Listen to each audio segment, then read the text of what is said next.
and that's the defending Stanley Cup champion. Yeah. That team's been really dominant at home, and you're not going to win every game, but it still stings the same way any loss stings. Like, man, why can't they win every game? That's kind of the mentality that a fan has, and that's natural. That's what makes sports great. It's easy to get caught up in the ebbs and the flows, and it's easy to maybe get caught up in one single game or one single loss or a string of wins, a string of losses. But we're getting to the point in the season just over halfway where I think you have to start looking at it you have to start looking at the season as a whole, and you have to start looking at, okay, now what comes next? And you mentioned, not getting too high, not getting too low. Look at Edmonton. They had a horrific start to the season. And now they've won, what, 11 straight? 11 straight, and that was a big game last night in against Toronto in the spotlight, and they beat a really good team. Now it's Toronto. Everybody's panicking in Toronto, right? But I think by the end of the season, you'll see that Toronto's going to be right there with the top teams. But everybody thinks the world is ending right now. And meanwhile, Edmonton, after it looked like their world was ending early in the season, they can do absolutely no wrong right now. So it's just, again, it's a marathon season. There's always going to be twists and turns. I did see a funny comparison on Twitter the other day. It was a picture of Dak Prescott with the Toronto Maple Leafs logo on his helmet. Oh no. Those are two fan bases that unfortunately, like they know they're always going to be there. They have a ton of talent. They'll be in the playoff picture. They're going to get a lot of buzz. Every year it's this one's our year. This year is different. And then you fall short. I think, guys, I think we got Ryan. Yeah, we do. Right? Yeah. Oh, great. Awesome. Okay. Ryan, joining us now is Predators defenseman Ryan McDonough. Ryan, really appreciate your time and appreciate you joining us this morning. We were just discussing, kind of your role on this team, how Barry Trotz wanted to bring in players that were serial winners, that he wanted to establish a sense of leadership in this locker room. And that is the role that you've assumed, not just on the ice, but off the ice as well. And looking at a team that has a lot of youth, when you've gone through some highs and some lows, you had the highest of the highs in Dallas on Friday, and then you play hard, you're not able to come up with a win against the defending Stanley Cup champions on Tuesday night. So or Monday night rather, excuse me. How do you view your role as a leader on this team and keeping this team focused on the goals ahead, even in some ebbs and flows of the season? Yeah, no, for sure. Obviously, you remember as a young player how much the swings happen, like you talked about, and you try to make sure that those ups and downs don't affect guys too much, and you don't want things to snowball kind of in either direction, to be honest with you. As I've learned, obviously, you win a couple games, you want to make sure you're still playing the right way and winning games in the right fashion, so to speak. And obviously, when you lose games, you don't want things to snowball if you're not doing things the right way either. So, you look at each game as a opportunity to improve and get better and try to get more consistent. And our group has done a great job of sticking together and really just trying to rally around different moments. Obviously, it's not perfect at times, and we have games where, we're not playing nearly as well as we should or up to the standard that we want to hold each other accountable to. But overall, I've just loved the way we've responded, whether it's going well and things are positive or if it's not going well either. It has seemed that this team, and really Andrew Brunette as well, can never get too high, never get too low. After a couple of losses, you don't let yourself kind of wallow in it. After a couple of wins, it's not, getting too high or getting too ahead of yourselves. How are you as a team able to stay so focused and so grounded?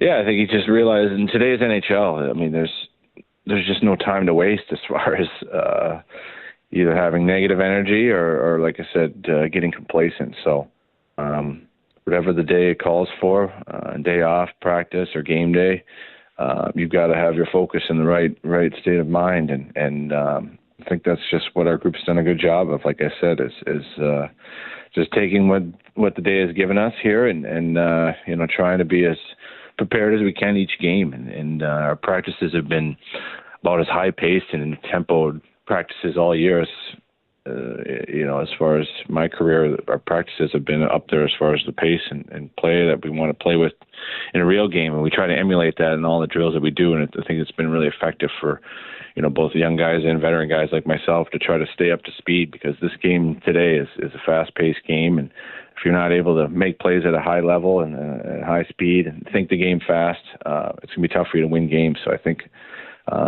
we've just been focusing on each day and trying to make the best of it, whether it's a practice, day off, or game day. We're talking with Ryan McDonough, Nashville Predators defenseman. Now, Ryan, it's right about that midway point of the season. You had your ups and downs in the first half. What is it going to take in the second half to continue to play or even play better than what you have the first half of the season? Yeah, I think we've definitely found, what gives our team the best chance to win. We first and foremost, we've got to be skating. We've got to be skating fast, whether we have the puck or not. We always talk about back checking and tracking, and once we get that puck back, we attack fast and catch teams out of position. And for us, it's taking that next step and having every detail down to a perfection, so to speak, or close to it with 5-on-5, and then you go to special teams, power play and penalty kill. The power play opportunities are going to get less and less as the year goes on. It's just the way it goes. You might only get 1 or 2 looks a game, and you've got to be prepared and try to capitalize on them. And same with the PK. Power plays are improving throughout the season, and they're getting better and better. And so your PK has just got to be that much sharper and that much more effective, because that can be a big momentum change within a game and stuff. So I think just fine-tuning our situations and our details, and like I said, trying to take that next step and just really execute while playing at a high pace. Now also with the younger guys, is this right around the time where you start to see the younger guys start to sort of gravitate to you or some of the older players to sort of ask them, for advice as the season continues? Because, this is a long, grueling season, and you've been through it many years, but these young guys, it's some of their first times going through a long season. So is this a time where those young guys kind of, pick your brain about certain things? Yeah, I think so. I think obviously you just try to set the tone each day, and you want to make sure that everybody's in a stress-free environment. Playing professional sports is a high-pressure situation. These young guys are trying to make a name and trying to make a career for themselves and make an impact and impressions and all that sort of things. You want to make sure they're comfortable within the room. They can be themselves. They can go out and just play. And I think that's been a big thing with all our veterans, is just trying to help guys feel comfortable, make sure they're enjoying playing the game, enjoying playing in the NHL, because it's the greatest league in the world, and you don't get many opportunities to play as a young guy and make an impression. So I think our group has done a great job of just creating a locker room where everybody can say something if they want to say something, and do something if they want to do something, and like I said, just play the game that they want to play and they need to play for us to be an effective team. Ryan McDonough is with us, defenseman for the Predators. They take on the LA Kings tomorrow night. Excuse me, guys. Ryan, one thing I noticed in the Vegas game, you guys, I heard Barry Trotz say this, you guys were nearly perfect in the first 15 minutes. They barely got to your end of the ice there, and you guys got into a lot of good scoring territories. But I noticed how good Vegas is defensively at being able to guard that high danger area between the circles in the slot. What makes them so effective in that area? Yeah, certainly. I mean, you look at a lot of things. I mean, they've certainly got a good coaching staff, made a great game plan, and they're a big physical team. A lot of size on that team, and guys with long, rangy sticks that take away time and space from you. We talked about it before. So it's going to be tough to get on the inside and tough to make plays against them. So, it might not be the pretty play that ends up being how you score a goal. And came about with unfortunately our one and only goal was just getting a shot through, getting a tip on it, and as opposed to a tic-tac-toe play. So that's a veteran team over there. Obviously they've won before. They know what it takes. They know the importance of being well defensively and having your offense come off of that. And I think our group, does that as well. I thought we played a really hard game against them. had just as many chances against them and played well in front of Juice too. And, like I said, didn't capitalize enough on some of our looks. And like I talked about before, our power play had a few more opportunities than them. Would have liked to cash in there and try to, get the game in our favor there too. So I still loved our effort, our skating, our pace, our intensity. Guys were engaged. That's what we talked about, having a great start. So we can definitely build on that and hopefully jump out to an early lead and kind of keep the game going in our way that way, hopefully tomorrow night. Brian, one thing I'm noticing about the system that you guys are playing this year, just the results. I noticed a lot of games last year where the top teams in particular, many times it was hard to contain them and hold them under 35 or 40 shots. And sometimes on certain nights, you were really having to lean heavily on UC Saros. I'm seeing that happen a lot less. It looks like you guys, with the way you guys are playing, and you just described it to D-Mase, kind of putting teams back on their heels more. There's a lot less of those nights where it seems like you guys are really in your own end a lot.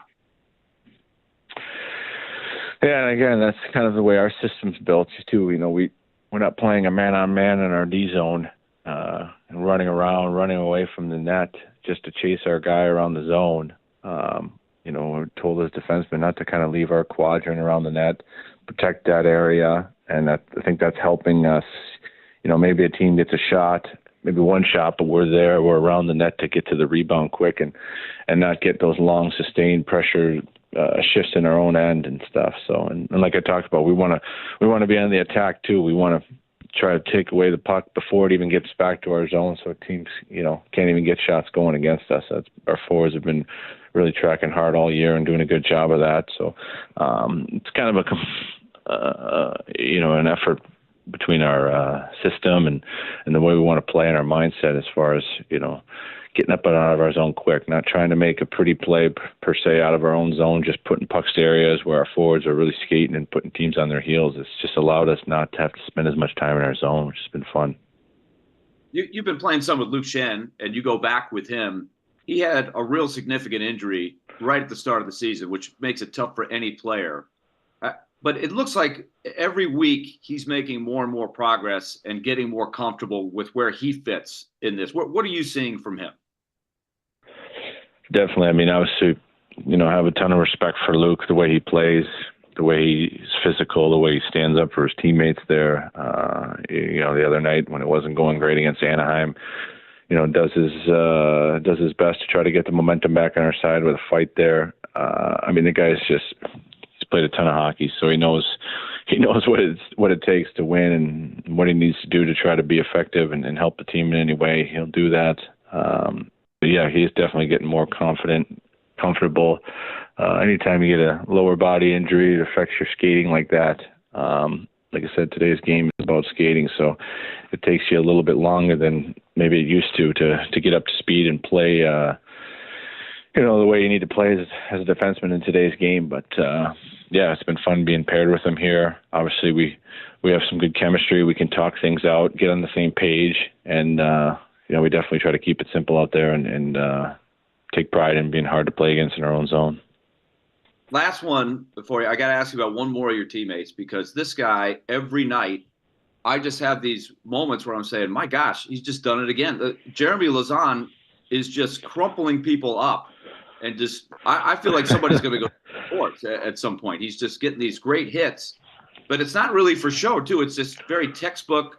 It separates the man from the puck. It's the right play. But, he really looks like he's improved as much as anybody on the team this year. I would agree for sure. He has become a force out there and done it in the right fashion. Like you said, some guys can run around, take hits, try to take guys' heads off, get out of position, give up a goal, or take a penalty. And I think Lauzon's right on that fine line and on the right side of that line, 99% of the time. And so it's been, huge to see him just gain so much confidence. You see him not only trying to make plays in the D zone, but he's getting up in the offensive zone, making plays, scoring goals this year. And like I said, just been really consistent in his reads, not forcing anything, but taking the game that comes to him and trying to make an impact. So he's been a huge part of our start this year, and we're going to need him to continue that down the stretch here for sure. Talking with Ryan McDonough, Nashville Predators defenseman. Ryan, this franchise, this team has undergone a lot of changes since you've arrived. New coach, new system, new general manager from last year to this season. So maybe what are some of the biggest changes that you've noticed from last year to this year now that we're about halfway point through the season? I mean, yeah, like I said, it's a whole new staff, new players. That's obviously stands out first and foremost. Barry's been around a handful of times, a lot of times as a GM, just trying to see how guys are, going about their season, trying to help in any way. I think that's been huge to have Barry around, and obviously been on the coaching side for many years, and kind of knows what us players are feeling, kind of whether it's a win or a loss, kind of knows what we're going through, and can be there to help us and be a support line, and like I said, try to help us in any way to help the facilities and what we need to get better as a team and help be as prepared as we can for games. So I think it's just been a collective effort, from the players, training staff, coaches, management, all trying to be on the same page here to most importantly, just win hockey games. That should be our goal. That should be our franchise's goal is what do you need to do to win games tonight? What do you need from us? And what do you need the players to bring? What do you need the training staff to bring? Coaches? You need extra video meetings? What do you need from us? It just seems like the outreach from everybody to try to help this team win a game has just gone through the roof. And that makes it fun as a player. No matter how many years you played, how many games you played, you want an organization that's, mindset is to win hockey games and not just show up and see what happens and go about our business casually. It's been intense in the right fashion. We've had some fun along the way, and we'll continue to try to win as many hockey games as we can here down the stretch and give ourselves a chance to make the playoffs. Last one before we get you out of here. What do you think that this team as a whole has improved upon from the beginning of the season till now? I mean, what are one thing or a couple of things that you think this team can improve upon from now until the end of the season to potentially make a playoff push? Yeah, I mean, I think early on in the season, you're kind of finding your whereabouts as a team, finding your chemistry. I think early on when things would go wrong, we would kind of just accept them and, just kind of move on and not try to impose our will back and try to take it back from teams. And now, you see us getting a little more frustrated in the right fashion as far as going out, trying to take the game back over when it's not in our favor. And I think that's what happens over the course of a season. You hope that kind of mindset develops with the team. Because it's not going to be perfect, and obviously there's good teams out there, good players that are going to make things happen against you. But how do you respond to that? And I think we've really handled, negative things, losses, like I talked about, giving up a goal early in the game.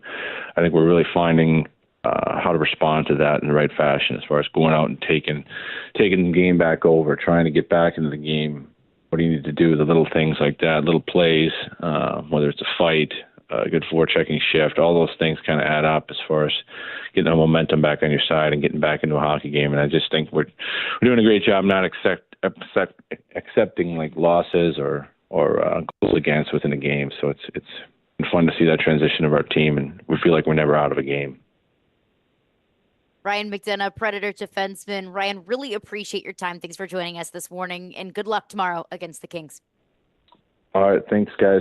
Be safe there in Nashville.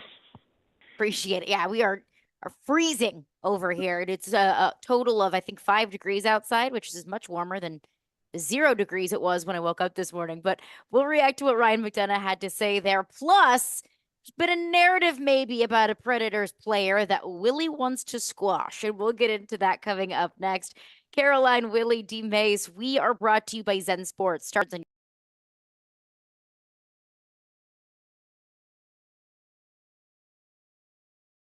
your bet.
Caroline, Willy, D-Mase, we are broadcasting live from the Spring Hill Heating and Cooling Game Nashville studios, keeping your home feeling comfortable all year round. Appreciate Predators defenseman Ryan McDonough for joining us in the last segment. Speaking of Predators defensemen, there's been one Predators player in particular that we've brought up on our show, that we've brought up with Chris Mason, of maybe some Predators fans out there feeling like Roman Josi doesn't look like peak Roman Josi. On Stillman and Company yesterday, Jared had Barry Trotz, Predators general manager, on and addressed maybe some concerns that he and some Predators fans might have about Roman Josi. Does Barry Trotz feel the same way? This was Predators GM Barry Trotz on Stillman and Company yesterday. Well, I think what you've seen is a standard of excellence with Roman for, I don't know how many years, now. And I would say that Roman is playing still at a very, very high, excellent level. I think this year, because of the fact that there's a little bit of change the way we play. You play a certain way for 20 years, and then all of a sudden we're going to play a little differently. There's going to be some time to adapt, but we want him to join the play. I think it's going to help in his long-term durability. I think he can play bigger minutes because of the way we play. And hopefully that helps his career. Some of the people will say that maybe defensively he's not as good or whatever. I don't see that. I would see some him adapting to the situational stuff that happens because of the way we play. We were playing with a lot more risk than we have in the past, so there's times he's not going to look. It puts him at risk, defensively, because they're asked to get up in the play. They're asked to trust the guy with the puck. For instance, on that third goal, he was trusting that puck was going to go deep or it was going to go into his corner. It wasn't going to go cross ice and be picked off. Mm-hmm. And so when people look at that, sometimes you can fault a player like Roman, who's a defenseman up there. But really it is on puck management sometimes and the decisions made by the puck carriers. So, I'd go over that play again and give you as a coach and watch it on film again and define it for you. But that's part of what I see at times is some of the decision making with the puck when we have it, and Roman's trying to complement it by getting in position so that he can complement the offensive part of it. So, but I see that in Carrier. I see that in different guys at different times. So it's not Roman. I think Roman's excellent. I think he's a cornerstone to our franchise. And if we don't have Roman, we're not winning as many hockey games. And I know that for a fact. And I will. So I love Roman as a player. I love Roman as a person. I think he's a cornerstone in the National Hockey League. But there's an adjustment time for him, just as there is for anybody in our hockey team. And again, that was Predators general manager Barry Trotz on Stillman and Company yesterday. So if you're a Predators fan out there saying Roman Josi isn't the same kind of game-breaking player that we're used to him being, Barry Trotz says, hey, slow your roll. He's doing just fine. Willy Donick, you want to squash this narrative about Roman Josi?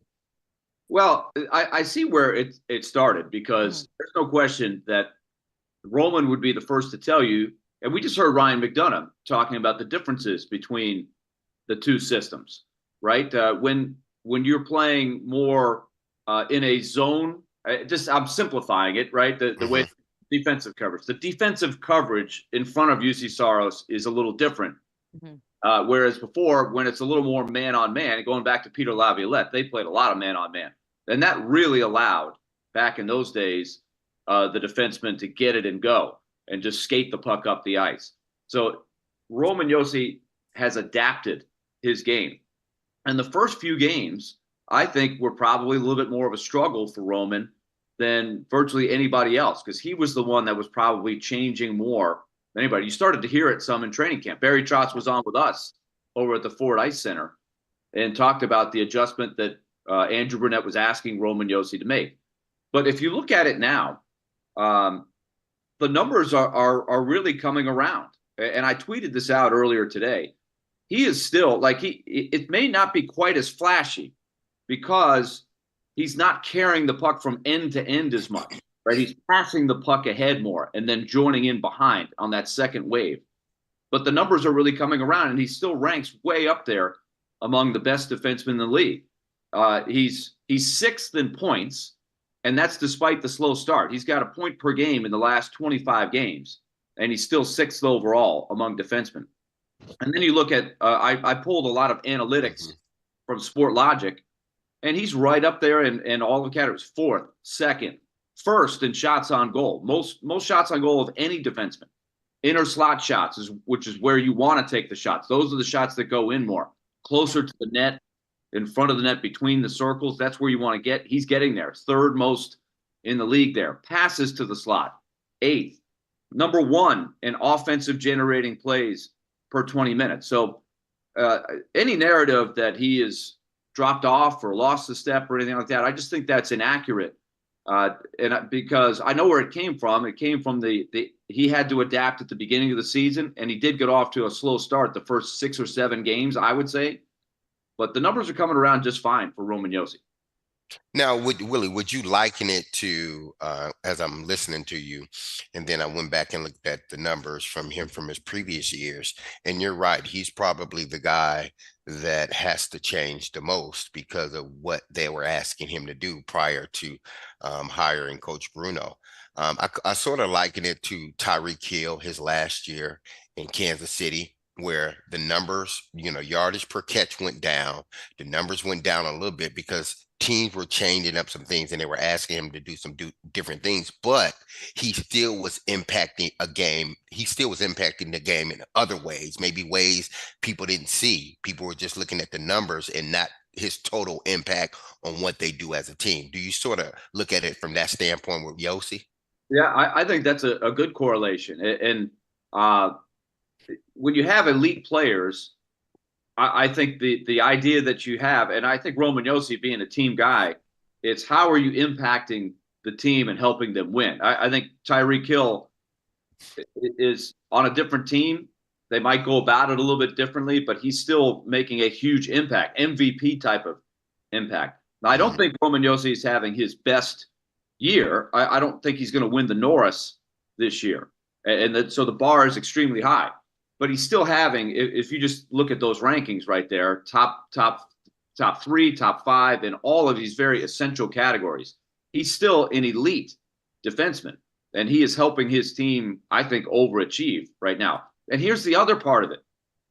He's not playing on a team that is loaded with tons of offensive talent, right? How do defensemen a lot of times rack up points? Like Evan Bouchard of the Oilers.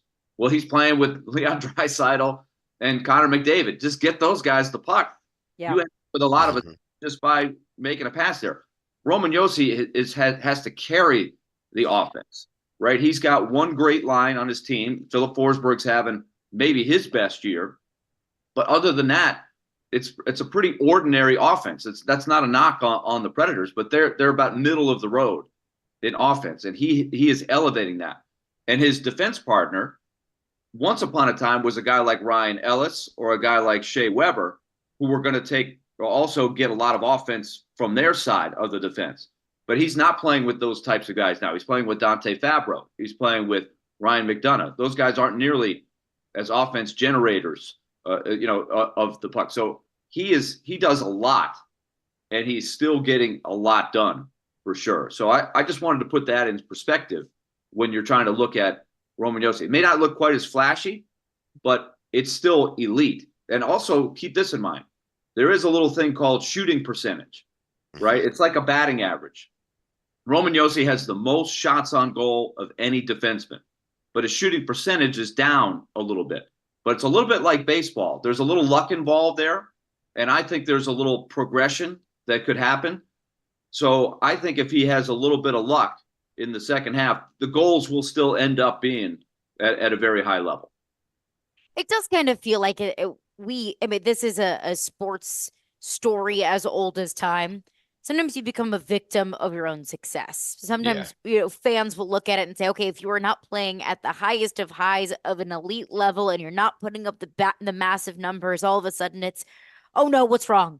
We've seen that with Derrick Henry, where if Derrick Henry's not popping off the 75-yard touchdown run, all of a sudden it's, he's washed. And it's like, no, no, no.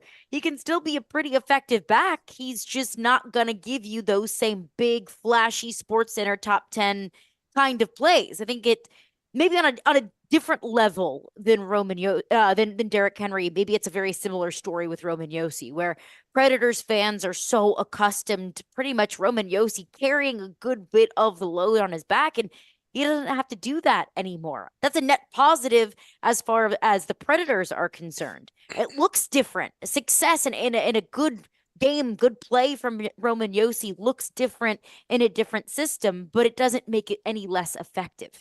Yeah, and I think kind of like Derrick Henry, you're wary that as he gets older and he's still in the middle of this long contract that he signed with a lot of expectations. He's the captain. He's making $9 million a year, and a lot is expected of him, just like Derrick Henry. And he is going to age over time.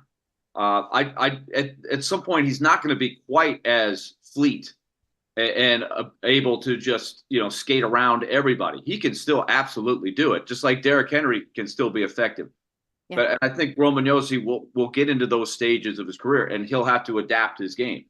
But I still think if you look at the numbers, there's not a big drop off, if any. It's maybe not his career year, but it's still a Roman Yossi type of dominant season ranked among the other defensemen. And I think too there could be another level as he continues to get comfortable in this system and has maybe a little bit more puck luck. He's trending in the right direction for sure. Yeah, I mean, and I get it. I understand the sentiment. I understand the idea, but you're hearing from the GM there. Hey, it's still playing at an incredibly high level. All right, we'll continue this conversation coming up next. And of course, get into your phones as well. 615-737-1025 is our phone number. And speaking of the Predators, tomorrow, it is your chance to participate in Preds Pick to Click. If you correctly guess a Preds player that scores a goal in the Preds game tomorrow night, then you will win a pair of tickets to an upcoming Preds home game. Participate with Robbie and Rexroad tomorrow morning at 8:45 a.m. Pick to Click brought to you by TJ Anderson Homes of Benchmark Realty. List your home with TJ to get your home seen, heard, and sold.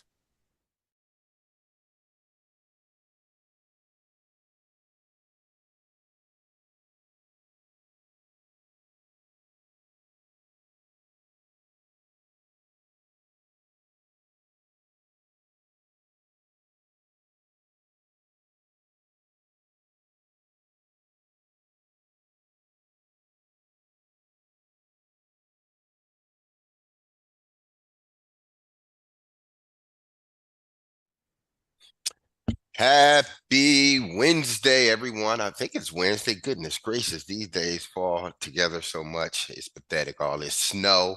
But listen, we got some games coming up this weekend, playoff games. So if you're going to start your betting, which I know you probably more than likely will, then you need to do it with our partners in sports. And I'm excited to tell you about their introductory promotion they're launching, okay? Available to all new customers here in Tennessee.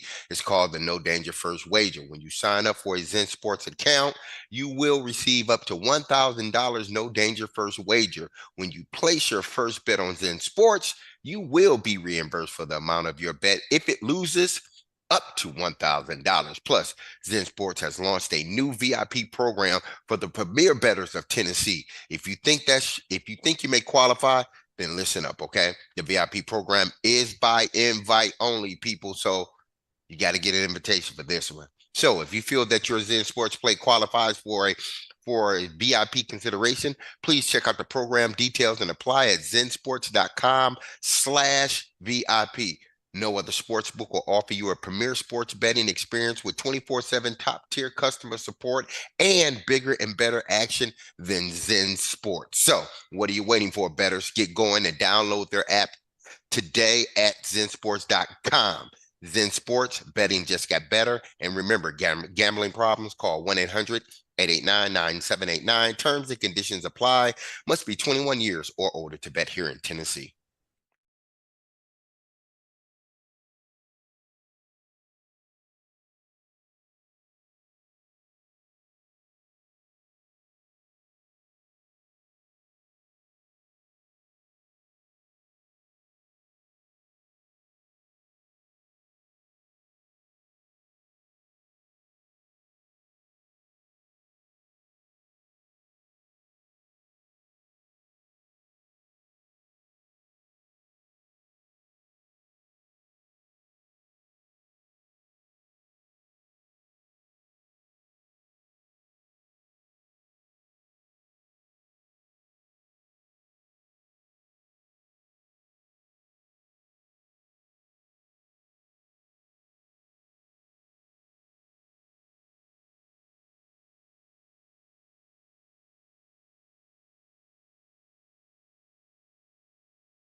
Caroline, Willy, D-Mase, 1025-1063, The Game and The Game Nashville app.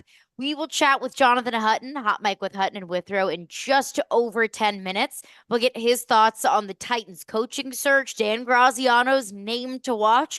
But I also want to get his thoughts on Derrick Henry's interview on Bussin' with the boys.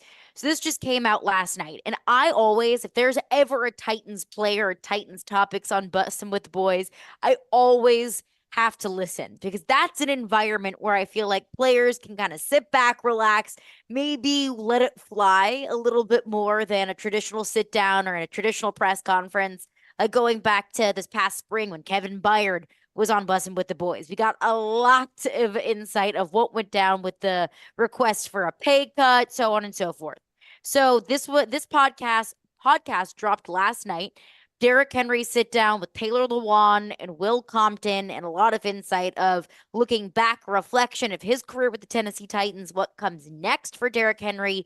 We will get into all of that. But there was one tidbit in particular that I think shed a lot of light on maybe the question that you've asked yourself, that I know I've asked myself of, man, the Titans, you're in the AFC Championship game, the number one seed in the AFC just 2 seasons ago.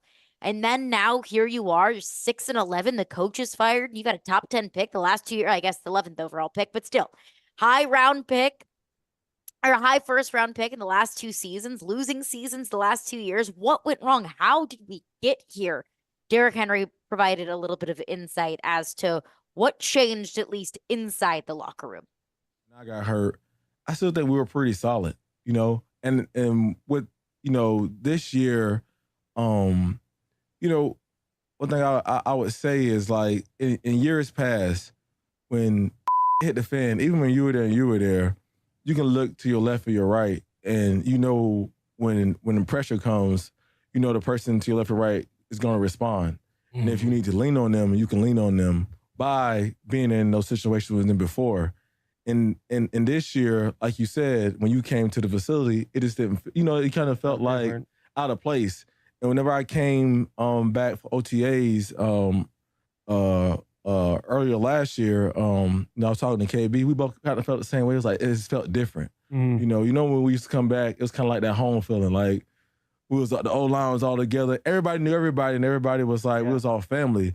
But it was just different this year because you had a lot of young guys, and this year was like the first time I was like, it felt like they're taking a shift. Yeah, I don't know when it's gonna happen, but you can just feel it at some point. They're gonna shift. You get those guys like Ben and guys like Will that like do a great job of like incorporating other position groups with other position groups and like keeping a glue together when you start to lose, and then you have pieces that have been there for so long. Like those guys go away, it's like there's a level of instability that's gonna come with that. And it's so crazy because, like, in the moment in time, you just playing, having fun, and you out there balling, but you don't realize how short that window is in that moment. And like how good we had a team, bro, and we were close. Like, we had some dogs. Yes. Like, we had some dogs. And it sucks that we didn't get it done. When I look back on it, and even like this year, I did it plenty of times, I was like, man, we had a team. We were solid, bro. For like 3 years in a row. We enjoyed each other's company. Like, in the locker room, everybody would laugh. Everybody was cool. And then it was trying to work. We worked. You know what I'm saying? And we all just like, we all hung out. We all can joke on one another. Nobody had no egos. Everybody could hold each other accountable. Everybody, was just like, it was that brotherhood. And in the moment, you don't realize like how quickly that can go by until it's gone. But like, we had a squad, bro. It is so incredibly rare. We can cut it, whatever. But again, that was Derrick Henry on Bussin' with the Boys. And Derrick Henry said, look, it felt different in the locker room, that it wasn't, I look around and just see a bunch of dogs, a bunch of leaders. It didn't feel that way. And honestly, for me, it felt different on the outside looking in. So when I look at how things have shifted, listening to Derrick talk about how different things were, that there was a level of accountability, that there was a certain culture in the building, I have to look at it and I have to think, well, is that culture shift? Is that change in accountability, that change in feeling in the locker room? That due to John Robinson trading away team leaders and the dogs, quote unquote? Or is that on Mike Vrabel not continuing this level of expectation and accountability and quote unquote culture in the locker room, even when some of those foundational pieces moved on? Well, I mean, he was telling you right there, even though as you listen to the beginning of that interview, he was shocked that Vrabel got fired. But it showed you that, listen, things are changing within this organization. And, everybody, it's just not the same in regards to that. There's going to be change throughout NFL teams. That happens. But I believe the coaches that last the longest are able to merge sort of that young and that old group and allow them to sort of still grow in such a way that that bond is still in the locker room. As he was talking, I'm thinking about, from 1997 to 2004, where the same things Derrick Henry was describing as far as the community within the locker room, the closeness, the bond. I always tell people like that was probably the best locker room that I had been in my sports career. Why? Because we all grew up in Nashville together. We all came here together, basically, and we all grew up together. So we had a tight, close knit. That's why, guys, when we see them now, it's like we saw them yesterday. Like we never miss a beat. It's good to see those guys, but it's up to the coach to make sure that that continues no matter how much the roster shifts. And he felt it. It was different when they walked in that building, not in the middle of the season, but at the beginning of the season. That tells me that maybe, just maybe, Mike Vrabel, as good as he is as a head coach, maybe he couldn't relate to some of those players within the locker room, some of those young players. And again, if you are a coach and you want to last with a team for a long time, you have to be able to relate to these younger guys, because rosters get young very quickly. And the Tennessee Titans roster got young. So he needed to find a way to merge that young group with the remaining older guys that were there. Derrick Henry, Ryan Tannehill, guys like that were there, Kevin Byard. They were sort of the last guards. And when they felt old, when they felt like things were changing, that's when the problems occur. And you saw it on the field. It's that team. And then, things coming out of our locker room with Tier Tart and certain players, you would have never saw that 3, 4, 5 years ago with a Tennessee Titan team. But because, he didn't sort of merge the young and the old well, you start seeing these little hiccups here and there in a locker room.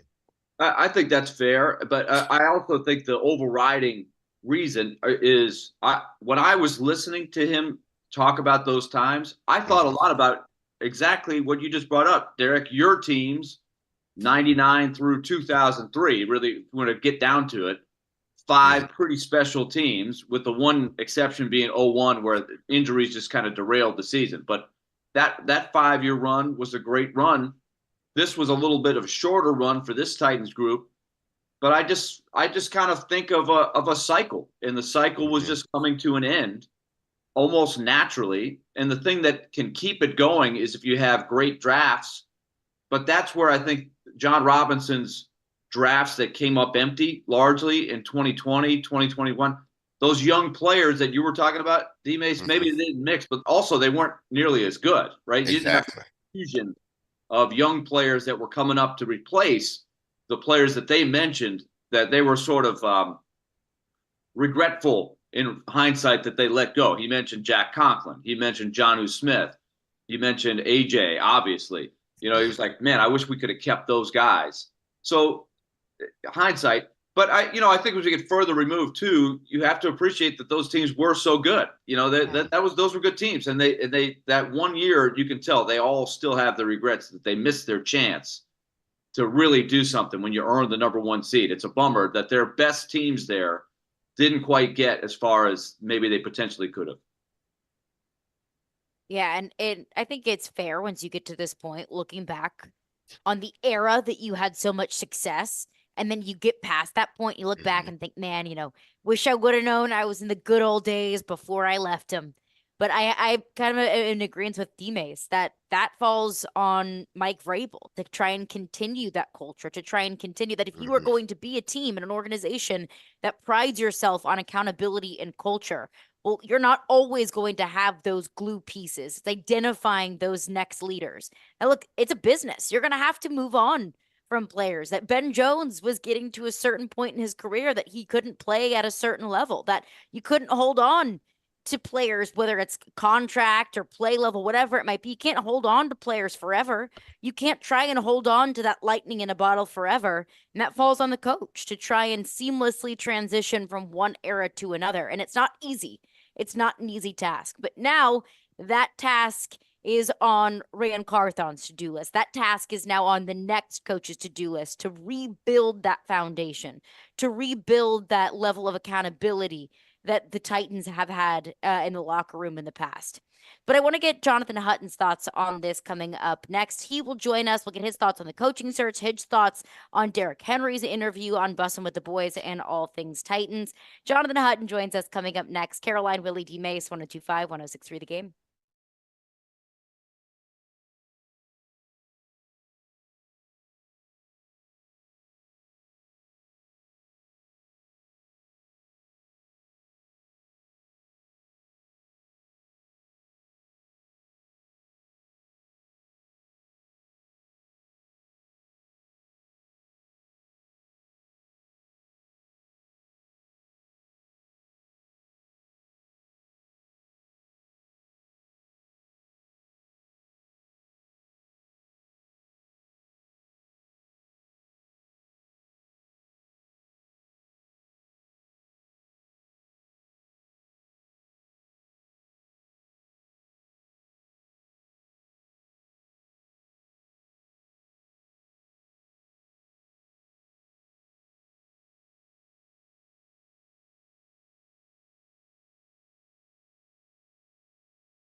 Look at the time. Look at the time. Look at the time. It is Hutton o'clock. Noon on a Wednesday, so it is Hutton o'clock. Caroline, Willy, D-Mase, 102.5, 106.3, The Game and The Game Nashville app. Jonathan Hutton, Hot Mike with Hutton and Withrow joins us now. Hut, I hope you're staying warm. Hope you are no longer snowed in, or are you? I am not. I can walk to work though, so I'm very fortunate in that. How is everyone doing? This is one of my favorite hours or segments of the week. Seriously, I love joining you guys and get a little local flavor. Well, Willy is looking at the ocean in southern Los Angeles, so he's doing much Oh, better than poor the guy. rest of us who have our snow boots on, and Joe Rexroad, Hey. who had a full balaclava on this morning. Yesterday, it was colder in Nashville than it was in the North Pole. Oh Lord. I'm being serious. That tells the story, doesn't it? That's incredible to me. It's just incredible. It is. That's not why I moved here. I was trying to get away from the North Pole, not necessarily go right Mace, into D-Mace, what's the coldest game you played in? Oh, it was that The New England game? Yes, where it was what, minus 10 degrees on the field. Yeah. See, I don't know if you guys agree. I told Bree this at News Channel 5 Sunday night. I believe the feels like temperature is the temperature. If it feels like minus 10, it's minus 10. It's not 2. That's where and I know that one's mathematics, the other one's science. I don't know what she said, and she's right. I'm stupid, but again, like if it feels like a certain temperature, to me, that's the temperature. I'm going to dress for what it feels like, not what it is. the weather people are going to come for you for that one. Okay, well, bring it. Yeah, the weather homers. we get a lot of weather homers on our show. Jonathan Hutton is with us. We are in full coaching search mode. We had Derrick Henry on Bussin' with the Boys last night. Were you able to catch some of what Derrick Henry said on the podcast? I've read quotes. I haven't seen or listened to what he said, but I've read quotes about him and the possible trade destinations. What do you make of what Derrick Henry said about potentially being traded earlier in the season, and also what he said? We said, look, the door's not closed at my return to the Tennessee Titans, but it feels like they're moving on. It feels like they're going in a different direction. Yeah, I mean, they didn't get the return on what they wanted to trade him. But when I read this, I'm thinking, and again, this is me in the moment, not in the future tense. In the moment, I'm kind of glad we saw him go out the way he went out, where he grabbed the microphone and spoke to the team, the fans. Yeah, that would not have happened. The fans would have been pissed off if he was traded. I mean, he's the face of the franchise. He's the most popular pro athlete in the city. And even though you're going to get something where, I think everyone knows in all likelihood he's not returning. I believe they were shopping him last offseason.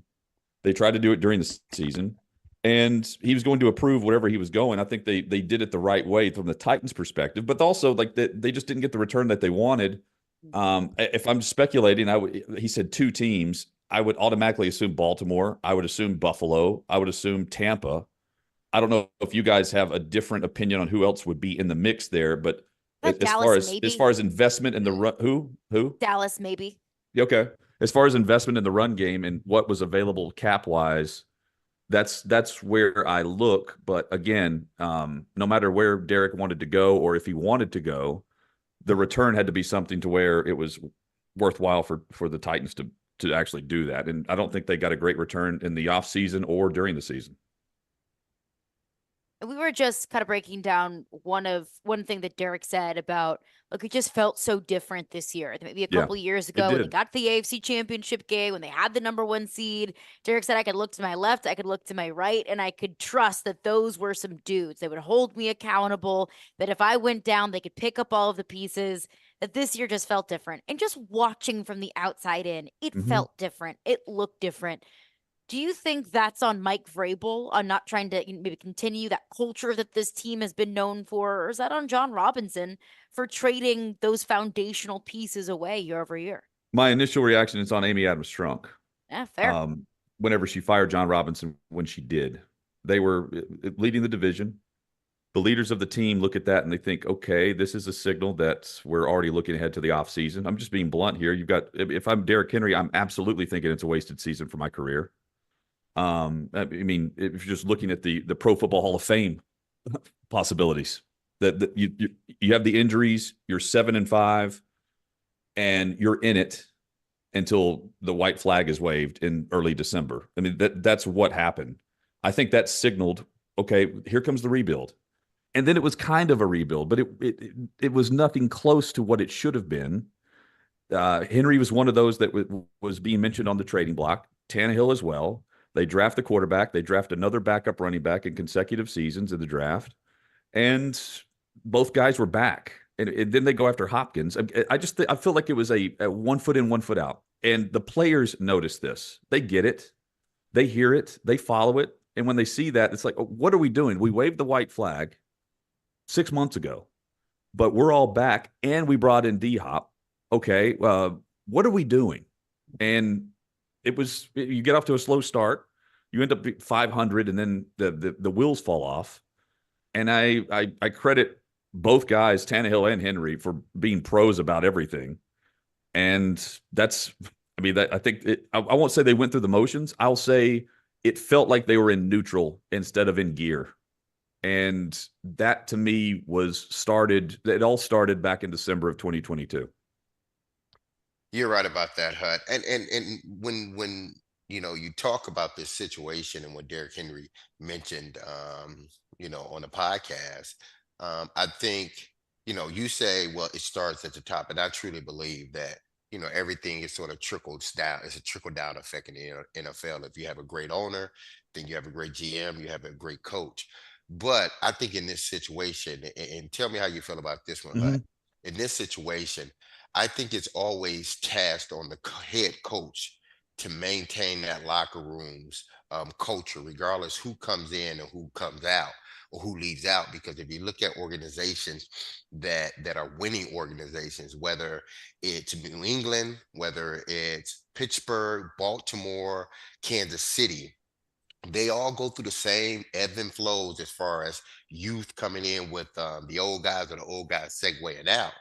But the head coach, no matter what, maintains the chemistry in that locker room. And I felt the way Derrick Henry was describing it, Vrabel wasn't able to do that toward the end of last year, nor this season. Well, and I think that you mentioned the chemistry and the connection. I don't think Vrabel had that with Rand Carthon. Yeah. So again, I think that there's also part of it. Like I think his wheels were spinning too, because you're looking at Ryan Cowden and he's not there, right? You go through the draft process and then Cowden's not there. I think there was just a disconnect with the whole process, starting with what you're talking about. But I mean, if they were to call on Vrabel, I don't know what he could or could not say, given the fact that I'm not sure what he could or could not say. And I think in any other given year, it was pretty clear the direction they were going. It was just kind of I keep saying 1 foot in, 1 foot out, but that's the best way I can describe it. There was not really a direction of the offseason last year. And I think that's in part why you fire Vrabel, because they were headed towards another offseason like that, if you bring him back, based on all of the information that we know was going on.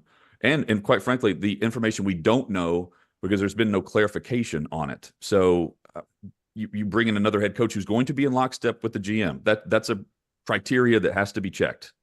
And I think Rand has a voice and opinion and a direction that they will go in. And because the head coach is going to be in the same direction with him. So I just feel like that wasn't the case with Vrabel. I think in large part, I think Rand Carthon was brought in to rebuild what they're doing. And Vrabel was wanting to win. He's not up for a rebuild. And so that therein lies the fork in the road. And that led to the offseason that was kind of just a confusing one. And you're bringing up a great point there, and I was going to ask you about that in regards to them firing John Robinson. Hut, to me, and there has been speculations that Miss Amy even thought about firing Mike Vrabel at the end of last season.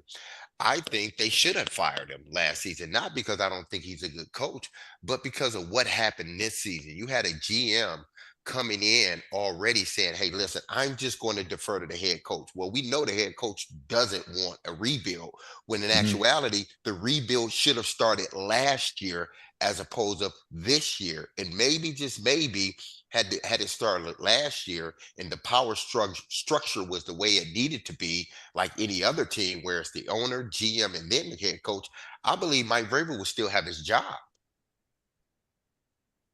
Not if you okay.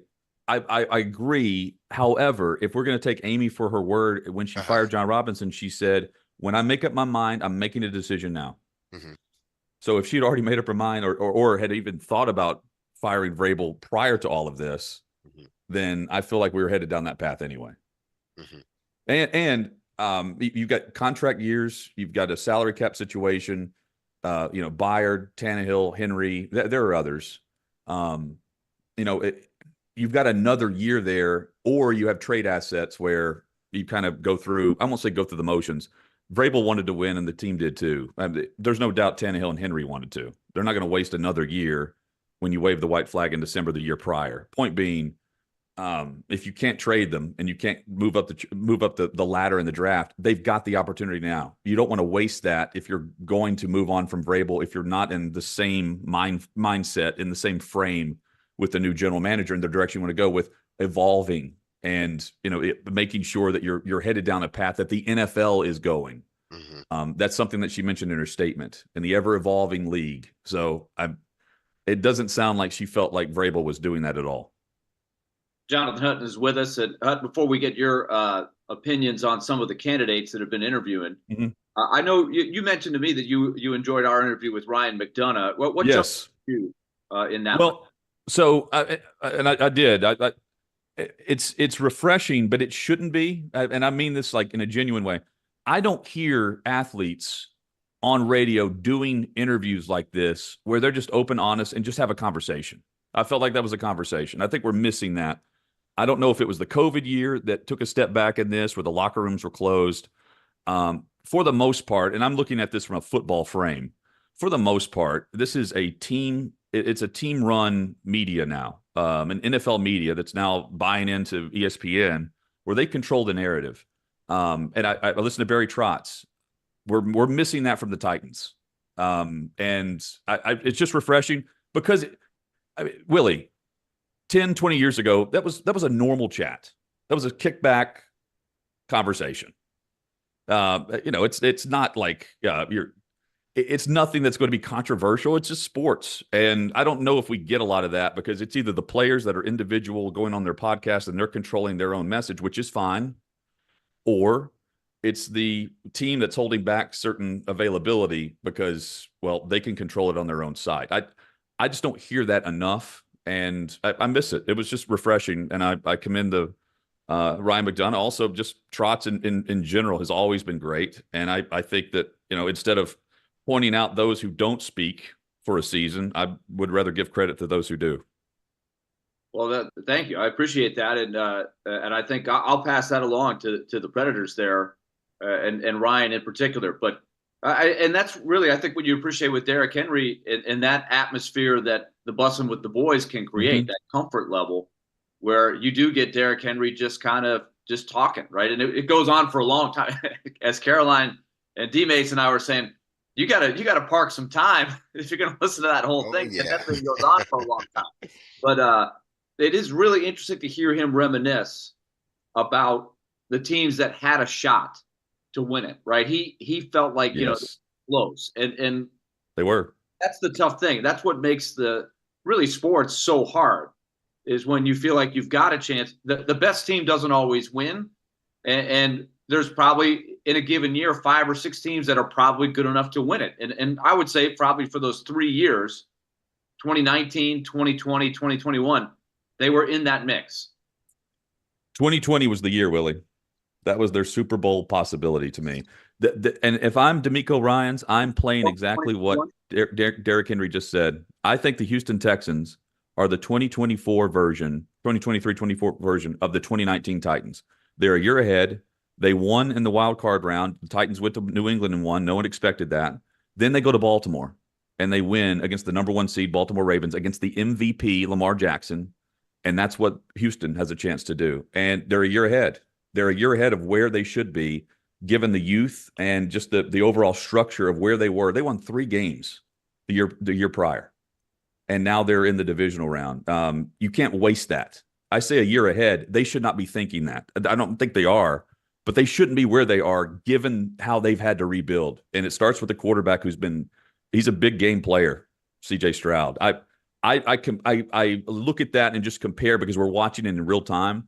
They are that version of the Titans then. In the 2020 year, as good as they were, and they made the run in 2019, 2020, to come back the way they did and then lose in the fashion that they did, that was it wasn't the death knell, but the way that they lost to Cincinnati, that was crushing, given the fact that they were so good offensively all season long.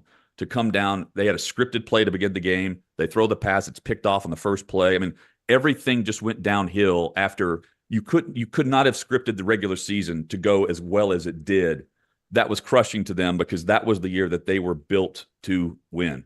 They were dominant offensively. They weren't great on defense, but they put up points. They had a 1,000-yard receiver, nearly 2 of them if Corey Davis doesn't get injured with a hamstring, a 2,000-yard rusher, 4,000-yard passer, a tight end who went for 400 to 500 yards receiving and scored 7 or 8 touchdowns. I mean, they were very consistent at different positions, and they had options. That was their window, and they could follow it up and try to get it back, but they really didn't have another opportunity like that at their peak.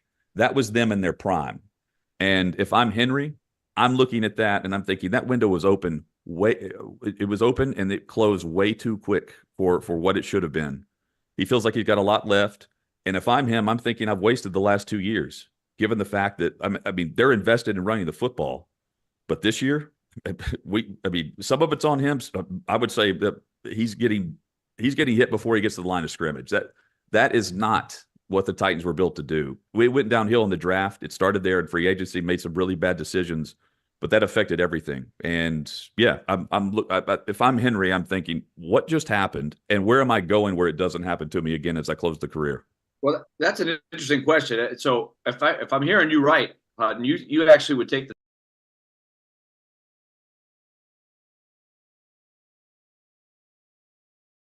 a 2,000-yard rusher, a 1,000-yard receiver.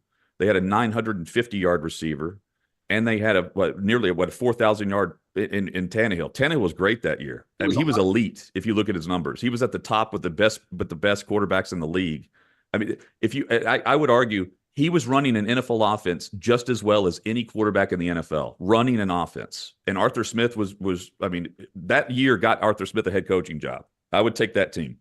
Interesting, because the defense was not as good as the 21 defense for sure. But that's an interesting one, because Derrick Henry mentioned it, that they were really,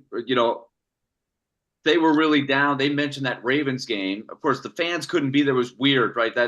So the fans probably don't gravitate as much to that team because the year was so different in general. But that's an interesting argument that the 2020 team might have been the best shot. I felt like the vibe on going after that year, after the playoff, because you came back after that year and Tannehill admitted that he was in he went to counseling, therapy or whatever it was because of that game. Like, it changed the whole narrative of the team the following year. They were good, but they had a chance to be great the prior year. And it was like, okay, is Tannehill the guy? Are we actually going to do this? There was no question that earlier season until that playoff game. Jonathan Hutton is with us. Hutton, looking at the Titans coaching search, they've cast a very wide net. Who would you look at, whether it's individual names specifically or whether it's just overall characteristics, offensive, defensive, what kind of experience they've had, association with Will Levis or not? What would you look at to be some front runners for the Titans head coaching search? Well, they're going to. Any coach that comes in there is going to base what they say on Will Levis. Yeah. And I think it was Rexrode that made the point, and I haven't thought about it this way, but even Mike Vrabel in his press conference to open his tenure here mentioned how he was going to maximize Marcus Mariota. So, I mean, that is, I mean, Amy mentioned it in her statement. He didn't mention Will by name, but mentioned, promising young quarterback. you have to structure that. I think it doesn't have to be an offensive play caller. It doesn't have to be an offensive coach, but I mean, I would focus on that. I would focus on an offensive coach who has had success doing that, but also has coached the quarterback and has success in that area too. Callahan and Cincy comes to mind just because of the rapport with Joe Burrow. Yeah. But I mean, Caroline, I think some of the guys that would be at the top of a list are still in the playoffs in the divisional round. But after this week, they can start chatting with that. It's a process that they should wait on. They've done their due diligence. If you're looking at what they are certainly not going to have. When Rand Carthon said that, you know, we'll tell you about the criteria of who we're looking for and kind of the overall business model, the structure, the statement. In thinking back on what he said and how they've gone about it, I mean, there is no rhyme or reason who they're talking to. Young coaches, interim coaches, defense, offense, experience. I mean, there is a variety of coaches, and I think that's good. I also think that at some point they're bogged down with so many names when I kind of get the vibe that they've got 2 or 3 names in mind already. And you know, they reached out to Brian Johnson, I believe, from the Panthers to speak with him. Thomas Brown. What's that? Thomas Brown. Thomas Brown. Okay. Yeah. And Johnson, I think, isn't there? There's another coach that they've asked permission to, right? Detroit, it may have been. Detroit OC Johnson. Yeah. So I mean, there are plenty of coaches that are on this list. Yeah. I think that the coach that they'll be speaking to currently is preparing for a divisional round playoff game. I almost hope so. And I look at Ben Johnson, Bobby Slowick. Those are going to be the hot names across the league, but they're hot names for a reason. Jonathan Hutton, Hot Mike with Hutton and Withrow. Hut, appreciate you as always. Thanks for your time, Hut. We'll chat with you soon. Yep. Always enjoy this, guys. You guys have a great day. All right. Yep. Appreciate it. You too. All right. We'll react to what Hutton had to say there. Plus, look, there's a lot of names, as we just mentioned, that the Titans have requested to interview. And a lot of them they can't interview until the divisional round of the playoffs. But there is one name in particular that Dan Graziano of ESPN has circled and pointed to be a name of interest as far as the Titans coaching search is concerned. How do we feel about it? I don't know if I love it. We'll get into that coming up next. And of course, your thoughts as well. 615-737-1025. Caroline, Willy, D-Mase. We're brought to you by Zen Sports. Start earning cash rewards on your bets today. Gambling problem? Call 1-800-889-9789. Terms and conditions apply. Must be 21 or older and in Tennessee to bet.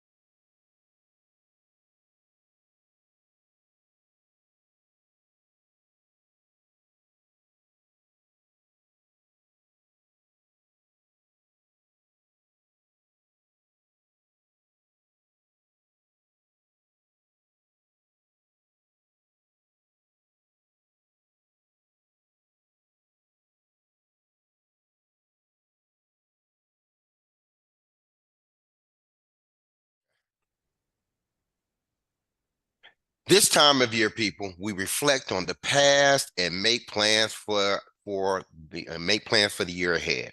If you made a resolution to lose weight this year and you diet and exercise but still struggle to lose the pounds, it could be because your hormones are imbalanced, people, okay? Call my friends at Cool Springs MD. Their experienced doctors specialize in identifying which of your hormones need to be balanced and provide a tailored solution designed just for you. No one else but you. Imbalanced hormones can also cause more problems than weight loss, people. If you experience mood swings, fatigue, and a decreased sex drive, that could be because your hormones are imbalanced, okay? So let's talk about the hormone replacement therapy, or the HRT, which can help you, people.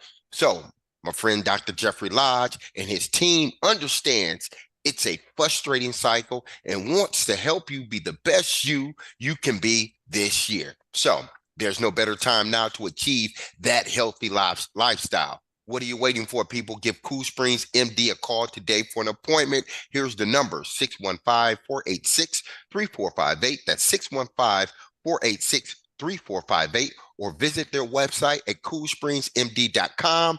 Don't let imbalanced hormones hinder your resolutions. Give Cool Springs MD a call today to take control of your health with HRT at Cool Springs MD.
Caroline, Willy, D-Mase, 1025, 1063, The Game and the Game Nashville app. Appreciate Jonathan Hutton for joining us in the last segment. And you can tune in to 94.9 The Fan tomorrow night for Vanderbilt women's basketball. The Commodores will be at home taking on Auburn. Tip-off is at 6:30 p.m. and pregame begins at 6:15 p.m. Coverage is also available on the 94.9 The Fan app and at 949thefan.com. So we are officially in coaching search mode as far as the Tennessee Titans are concerned. And we've got 7 openings across the NFL, maybe even more to come if the Cowboys, or maybe when the Cowboys decide to move on from Mike McCarthy. The Titans have interviewed 4 candidates, but have requested to interview even more. But again, just a reminder, you cannot interview coaches that are currently in the playoffs until at least after the divisional round of the playoffs. So I know Bobby Slowick is a hot name on the market. The offensive coordinator for the Houston Texans, can't interview him until at least after the divisional round. But Ben Johnson, OC in Detroit, same thing. But the Titans have completed interviews with Brian Callahan, the offensive coordinator in Cincinnati, with Antonio Pierce, the interim head coach in Vegas, and several others as well. But in terms of front runners, it's tough to kind of put your thumb on exactly what the Titans are looking for in their next head coach, because as we brought up with Jonathan Hutton, they're interviewing offensive coaches, they're interviewing defensive coaches, they're interviewing Antonio Pierce, who was a former defensive player but doesn't necessarily have a ton of play calling experience. So there's not really one specific trait or one specific area that it seems like the Titans are zeroing in on. And personally, I think that's a good thing. Interview everybody. See what you like, see what you don't like. Cast a wide net so that way 1 year, 2 years, 3 years down the line, you're not looking back and kicking yourself thinking, man, if we just would have sat that guy down for an interview. But in terms of front runners, Dan Graziano has this piece out on ESPN.com, and the headline is 2024 NFL Coach Hiring Predictions and Candidates for Open Jobs. Dan Graziano writes his prediction for the next Titans head coach. He says Aaron Glenn, defensive coordinator in Detroit. Because I've been told by a couple of people close to this situation to keep an eye on Glenn as a strong candidate. The Titans are casting a wide and diverse net, and this is one of the tougher ones to call at this point. I'd agree. But Glenn has appeal as a former player, as a part of what Dan Campbell has built in Detroit, and as the coordinator who graded out the best of any on either side of the ball in a recent NFLPA poll of players. He'll get a head coaching job sooner rather than later, and he could be the guy that the Titans pick to work with GM Ran Carthon on their rebuild. I will ask one question. Defensive coordinator, former player. Isn't that what the Titans just fired?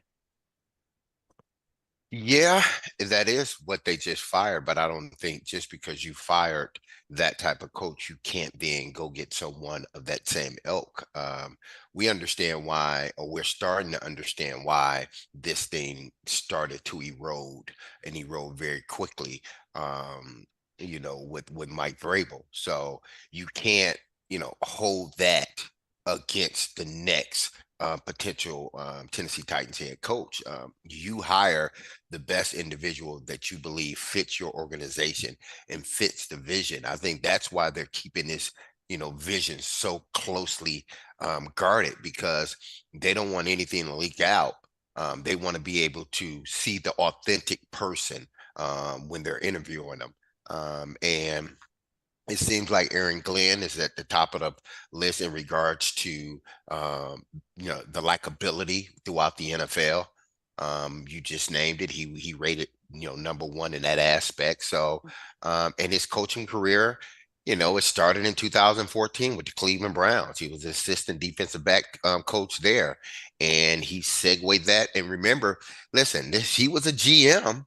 Albeit it was the Houston Stallions in 2012, but he was a GM with the franchise. So he was in a scouting department with the Jets, but we know exactly what he's doing now. So he has some administrative or leadership qualities in him. So, if they choose to go down that route, or down that road and hire a guy like Aaron Glenn or anyone of that sort of mold, I'm not going to hold it against him because the last head coach was like that. We all understand and know why, Vrabel isn't here anymore. And again, the stories are starting to come out piece by piece why, the franchise chose to part ways with their head coach. So, but I wouldn't use it against Aaron Glenn. Right now, I think we all know that the Campbell vibe is a big thing right now. Everybody is on that Lions bandwagon. They've got an incredible opportunity now to host another playoff game. I think it's just stock rising big time. And everybody, both coordinators, it's not surprising, are getting a lot of leverage now for potential head jobs. That's kind of what happens, I think, in the NFL. And there was hard knocks a couple of years ago with the Lions when they were still not a good team. But Aaron Glenn, I think, jumped out at a lot of people as a personality in that show. The cameras gravitated towards him. I don't know much about him at all. I do think that that's a unique background too, D-Mase. You're saying that he's got other things on his resume besides just he's your cookie cutter coach that's climbed up to this point. So he's an intriguing candidate to me. I'm not going to pretend to know whether he's the right guy or not, but I think, again, I'm going to keep saying this. The profile I'm looking for doesn't necessarily have to be an offensive guy or a defensive guy. To me, it's who's the right leader who's going to surround himself with a good staff that players are going to gravitate towards. Well, that's going to be the important thing, Willie, is whoever you bring in, how does his staff look, because listen, for as good as Mike Vrabel was as a individual coach, some of his hiring practices in regards to his assistant coaches were not that good. So, to me, you got to hire that guy. You can hire another Vrabel guy if you want to, and there would be nothing wrong with that. But in hiring him, you got to make sure that he's capable of hiring assistant coaches as well. That's true. And that was one knock on Mike Vrabel. When Jared joined our show right after Mike Vrabel was fired, he said that he was hearing from some of his sources that one of the reasons that Amy Adams Strunk cited as moving on from Mike Vrabel was the assistant coaching hire missteps. And I think that Greg Ackerman was probably one of those that you could circle since he was fired the day after the special teams blunders against the Indianapolis Colts. So connections and finding the right people in place, the coordinators, the coaches, that is paramount. Relationships with players, I think, is paramount. That's something that I think is absolutely a feather in Aaron Glenn's cap.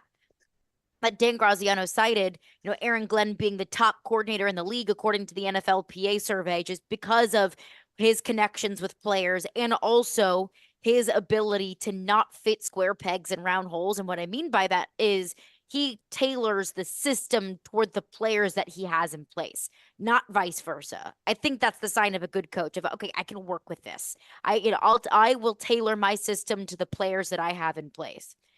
But the more and more we talk about it, and the more we get into this coaching search, the more I find myself being more and more married to an offensive head coach. And I said that at the beginning of, hey, I'm not married to an offensive head coach. I don't need an offensive head coach, but I think that would be better. I would lean toward an offensive head coach. I think I'm starting to walk down the aisle and speak my vows to an offensive-minded head coach. And it all goes back to Will Levis, of consistency for Will Levis. Because sure, Aaron Glenn or any other defensive coordinator, defensive-minded head coach can bring in a rock star offensive coordinator to work with Will Levis, help Will Levis develop, find some consistency in terms of offensive system. But there's going to come a day when that offensive coordinator gets a head coaching job, as every good offensive coordinator in the league does. Well, then you got to find a new offensive coordinator that brings in a new system and shakes things up for your young quarterback even more. I want consistency that an offensive head coach can bring. You know what's interesting? I think about when you say that, Caroline, is the what if. And I think Joe and Robbie, you told me, kick this around a little bit. But when Vrabel was hired, yeah, one of the other people that interviewed for the job was Matt LaFleur. And then what happened? Vrabel gets the job, turns around and hires Matt LaFleur as the offensive coordinator. He leaves after 1 year and goes and gets the Packers job, and they bring in Arthur Smith, and they have the best offense that they've had maybe in franchise history that we just talked about earlier in the hour with Hutt.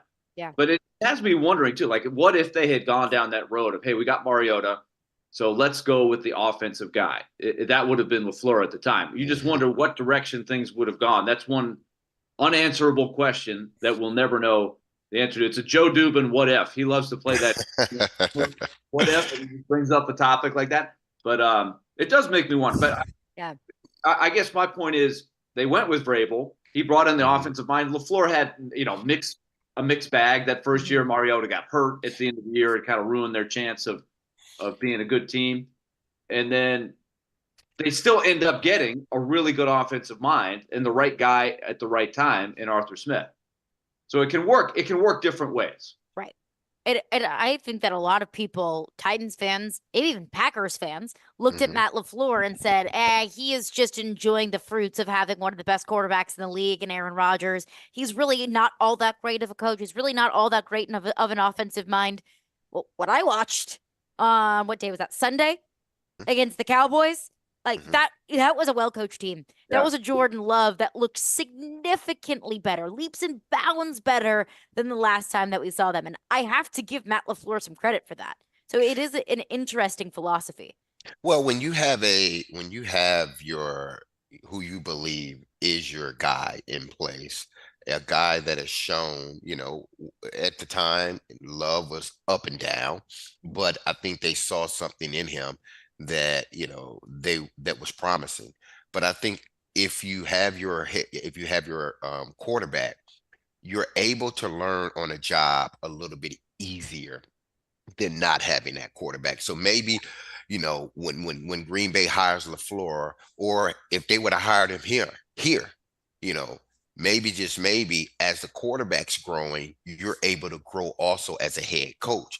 When you have bad teams and you're not ready for that position, you may be a great signal caller, you may be a great DC, but if you don't have what it takes to be a leader of men, or you're still trying to figure it out, it's going to be hard for you. And people are going to point and say you're not ready for the job.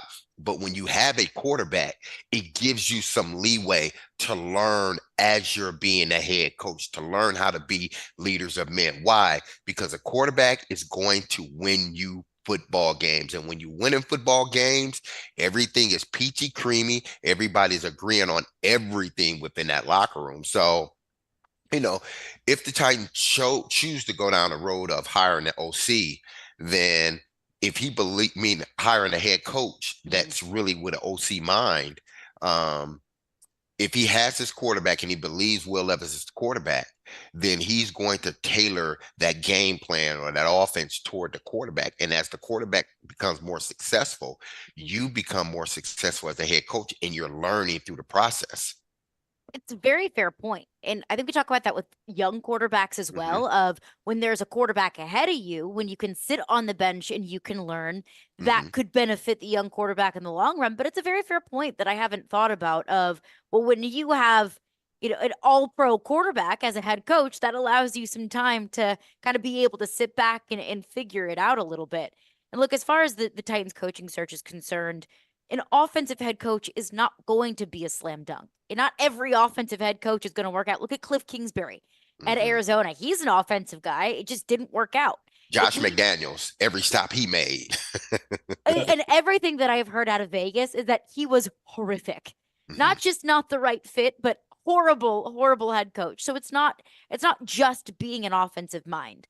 It's having the other traits as well, being able to connect with the players in the locker room, being able to be a leader of men, some things that Mike Vrabel has had a track record of doing so well. So we'll continue this coming up next. We'll get into our thoughts on the Titans head coaching search coming up next. Again, Dan Graziano writes on ESPN.com to keep an eye on Aaron Glenn, that he's been hearing from some people close to the situation that Aaron Glenn, defensive coordinator in Detroit, is a strong candidate to fill the Titans head coaching vacancy. We'll get into your thoughts on this coming up next. Caroline, Willy, D-Mase, 102.5, 106.3 The Game.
Tune into 93.3 Classic Hits tomorrow for MTSU men's basketball. The Blue Raiders are on the road facing UTEP with pregame beginning at 7:30 p.m. and tip-off at 8 p.m. Coverage is also available on the 93.3 Classic app and at 93.3classichits.com. Dan Graziano has a piece out on ESPN.com doing an overview of all of the vacancies in the NFL. Of course, the Raiders, the Commanders, the Panthers, the Chargers, and the Titans.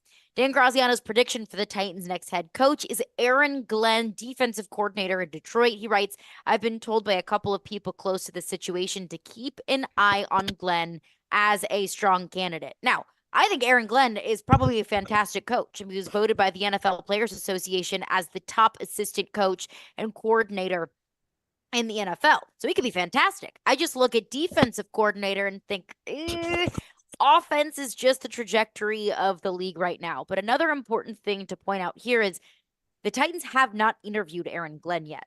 They can't interview Aaron Glenn yet. His team is still in the playoffs. They have to wait until after the divisional round of the playoffs.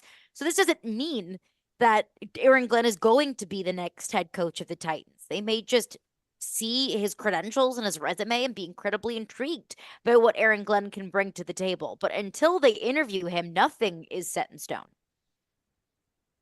No, it's not. I mean, they're going to go through the process. I think Hut echoed what I said yesterday. Take your time with this. I'm not saying, string it along for the next month or so, but take your time in trying to find your right next head coach. And it may be a guy, that's still coaching in the playoffs. You just don't want to rush and try to get a guy just because you think another team may get him. You got to do your due diligence. And it seems like that's what the Tennessee Titans are doing. They're interviewing everybody they believe has the potential of, excelling at this franchise and making this franchise a winning franchise once again. Go ahead, Willy. I would also say quickly, I would want to know too, and I don't know how you work in the back channels here, because you've got to be fair. I think about if I'm a Lions fan and I'm saying we got the best team we've had in 30 years. Yeah. And I know people are chomping at the bit to get at our coordinators. That's part of success. But I would be hoping that they could keep their focus and have total preparation and focus for the game coming up, because it's a great opportunity for Detroit as a city. But I think I would want to know if it's Aaron Glenn that I think is the leader, what would be his plan? Who are his contacts? What are his ideas for how you write offensive scheme and coaching staff around Will Levis? And it probably would not be Ben Johnson in Detroit. Ben Johnson is probably getting a head coaching gig somewhere else. But I want to get your thoughts on this. Our phone lines are driven by WilsonCountyHyundai.com. 615-737-1025 is the phone number if you have a thought. Our dear old friend, Indy Ben, who I'm sure has just been relishing in everything that's been going on with the Titans over the last few weeks and months. He texts in and says, bring on Glenn to the Titans, if nothing else but to enjoy listening to Stillman cry about it hysterically. I think there would be, I might expect a Jared Stillman breakdown at some point at 2 p.m. Between 2 and 6 today because of Dan Graziano's report. Because I think that Jared is like a little kid in Walmart, that he sees a toy and will throw a temper tantrum if he does not get that toy. That toy is Bobby Slowick of the Houston Texans.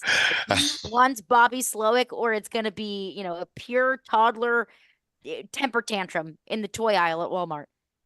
Well, just about every team wants Bobby Slowick, and for good reasons. What he was able to do with that Houston offense, having a rookie quarterback at the helm, guys finally stepping up. Nico Collins, you draft Tank Dell. You're trying to rebuild that offensive line, who's done an excellent job, and you want to run the football. So he's done an excellent job with that Houston offense. So you knew it was just a matter of time before he got a head coaching job. So if the Titans don't get him, then you got to move on to your next guy. He's a great coach. We believe he's a great mind, but can he be the leader of men? You can bring a great mind in here, but if he doesn't relate with the players, eventually in the bad times, it's going to start to erode away. JD Texan says the Titans have been a defensive organization since they got here. Give us the offensive-minded guy. Please, let's not do the same thing over and over again and expect a different result. What do we think about that? Well, I think Ken Wisenhunt was an offensive. And we see how that turned out. Was Jeff Fisher a defensive coach? Oh yeah, Jeff was a Was defensive. he? Ryan. Yes, he was defensive. Buddy Ryan, Bears. He was a secondaries coach, special teams coach. So he was more so of a defensive minded guy. Yeah. I don't know why I always in my mind associate him with offense. Yeah, he goes back to that classic '85 Bears team, coach at a very young age under Buddy Ryan, one of the great defensive minds. Of course, Buddy Ryan was the defensive coordinator for the Oilers, and famously punched the offensive coordinator for mismanaging the clock. That's a fair reaction. I get it. Man. I understand. Been there before. All right. Coming up next, Derrick Henry sat down with Taylor Lewan and Will Compton on the most recent episode of Bussin' with the Boys. Answers the question that we have all been wondering. What comes next for Derrick Henry? He answered that question, and we'll get into that coming up next. Caroline, Willy, D-Mase, 1025, 1063 The Game.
Caroline, Willy, D-Mase, 1025, 1063, The Game, and the Game Nashville app.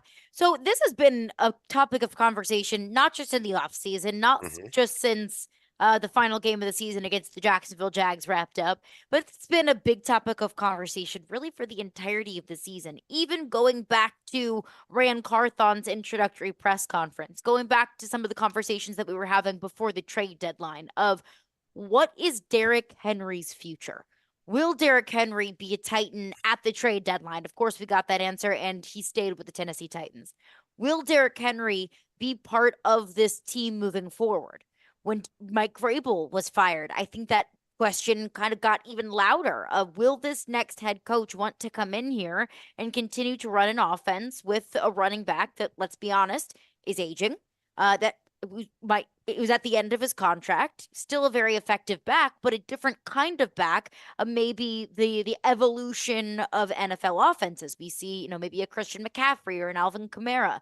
They're really running backs that can catch passes out of the backfield, more of an extension of the passing game. That's not really Derrick Henry's game. He is the old school, rough and tumble, beat you up and bruise you at the line of scrimmage kind of back. So what does Derrick Henry's future look like? And is it in a Titans uniform? I think a lot of Titans fans are kind of divided on that. Some are ready to move on from Derrick Henry, ready to bring this offense into the 21st century. Some don't want to move on from Derrick Henry, that he is the face of this franchise. He is the star of the Tennessee Titans. And I said yesterday, I think we were talking about this but at the beginning of the week, maybe it was yesterday, D-Mase. I said, we don't know because Derrick Henry's not going to tell us. I was wrong. Because he did. Because he sat down with Taylor Lewan and Will Compton on Bussin' with the Boys. This episode dropped last night. It's about 3 hours long. So if you have 3 hours to kill, highly recommend throwing it on. And then throwing Gone with the Wind right after that, too, right? Right after. Yeah, right. Right. So Derrick Henry sat down with Taylor Lewan and Will Compton, was asked about his future. Is it in Nashville? This is what Derrick Henry had to say. How do you feel like you're approaching this free agency outside of like financial security? Is it like I want to be part of a Super Bowl contender? Yeah, I definitely. Yeah, I mean, I want to be somewhere that, whatever happens, that gives me the best shot of winning the Super Bowl. The business side is a business side. At the end of the day, I mean, it has to make sense. I'm just not going to, just accept anything at the same time, because, it's a long season. We put our bodies through a lot. But at the same time, I definitely want to be on a roster that, can go out there and put ourselves in position and be able to win games and get in the playoffs and contend for a ring. Yeah. So when we have wondered, what does Derrick Henry want? Does he want to go where he's going to get the most money? Is he willing to do whatever it takes to stay here and retire a Titan, keep his family in Nashville? Or is it winning a Super Bowl? We hear right there, Derrick Henry, look, I want to win. Like, I want to make the playoffs. I want to go on a Super Bowl run. That doesn't seem like he can really do that here in the 2024 season. No, he can't. But again, listen, we've seen franchises go from worse to putting themselves in a position to make the playoffs. We look within our own division, the Houston Texans, what they were able to do, and they're still playing. Why? Because they have their quarterback. They believe they have their coach. They have some key players around their quarterbacks. They're building up their defense. So this is a team that's starting to build for the long haul. Not to say that the Titans can't do it in the offseason, but it's going to take a lot. And does Derrick Henry want to be around for that? Now, what you got to understand is this. Yes, the business side is the business side, but the business side is the side that's going to either get you on a playoff contending, Super Bowl contending team or not. You can do what D-Hop did. Come here for a lot of money, but find yourself not competing for a playoff spot. Now, I know him coming into the year, they sold him, hey, this is a great organization. We're headed in the right direction. We are a playoff-bound team. I know they probably said things like that to D-Hop, but D-Hop found himself on a team that is not going to make the playoffs or didn't make the playoffs, and you're toward the latter part of your career. That's what Derrick Henry is going to run into. Does he want the money, or does he want to be in a position to legitimately get in the playoffs and go on a run? Because a team that may get in the playoffs, really not may. It's like one of those teams that maybe they'll get in the playoffs, but more than likely they won't. They may overpay you to be on their team, and you end up not making the playoffs, or you go to a team that many believe they have the pieces, they have the head coach. You go there, more than likely you're going to be in the playoff. It's just about what you do when you get in the playoffs. That team may be willing to only pay him a certain amount of money. So he has to decide, like, listen, what do I want? Do I want the money, or do I want to go to a team that can legitimately not just compete for a playoff spot, but can legitimately get into the playoffs and make some noise? I think of a Leonard Fournette and a bunch of those players that followed Tom Brady to Tampa as the type of thing. But that doesn't. And they probably took less money. Oh, absolutely. All those guys, I think, had to be creative with the salary cap there on how they did that. But those types of situations don't come up every year. And Derrick Henry is such a unique player, I don't think it's a slam dunk that he's going to find that team that is interested in him, that has the role for him, because he has been really only a featured back. Since he was sharing time the first couple of years with DeMarco Murray, right? Since then, he's been the man. Even last year, where he had less carries, he still led the league in carries. And I think he might have one more good year in him as a featured back, maybe for the right team with a good offensive line. But is there a team out there that says, yeah, we have a great offensive line and we want to give Derrick Henry 280 to 300 carries again, and we'll have a really good offense? I don't know if that exists in today's NFL. Yeah. And that might be what he needs to get to the Hall of Fame, right? I think he needs another big chapter or two to get to the Hall of Fame.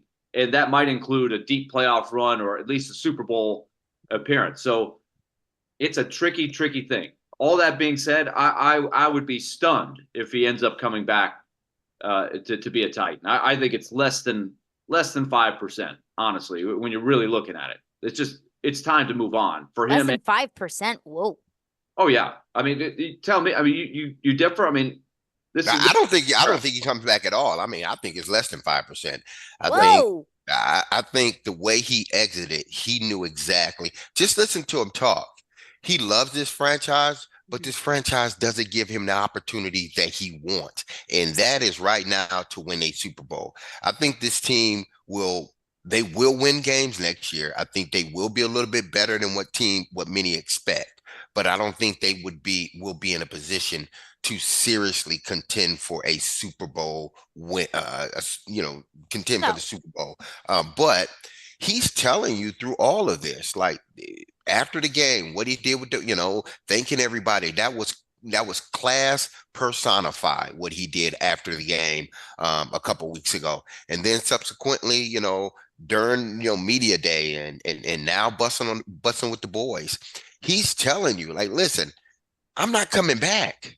He's saying I'm going somewhere else, and I don't like it, but it's the way the NFL goes at my position.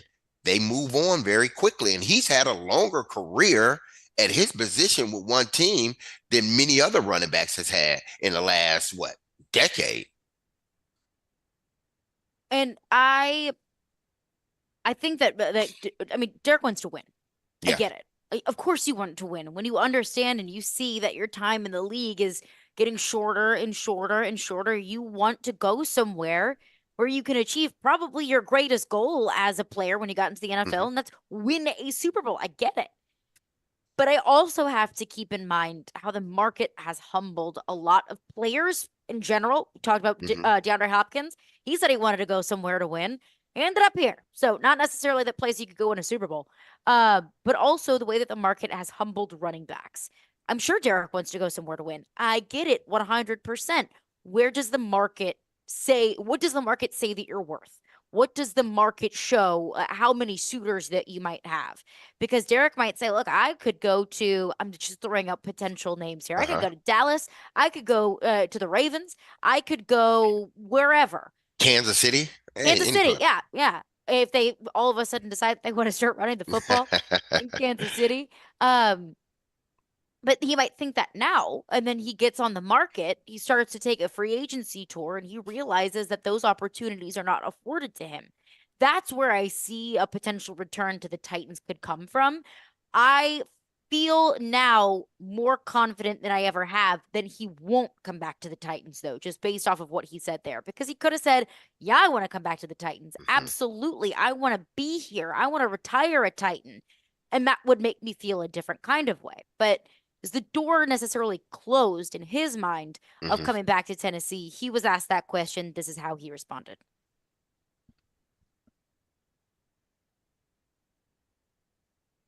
Seems like the door to the Titans is closed. And that's not a bad thing if it is. No, like I'm not saying it like it's closed, but I just feel like I said earlier, I feel like they're going in a different direction. And I feel like today definitely solidified that, and that's okay. That happens. That's the nature of the business. If we want something to last for forever, nothing does, especially in this business. I'll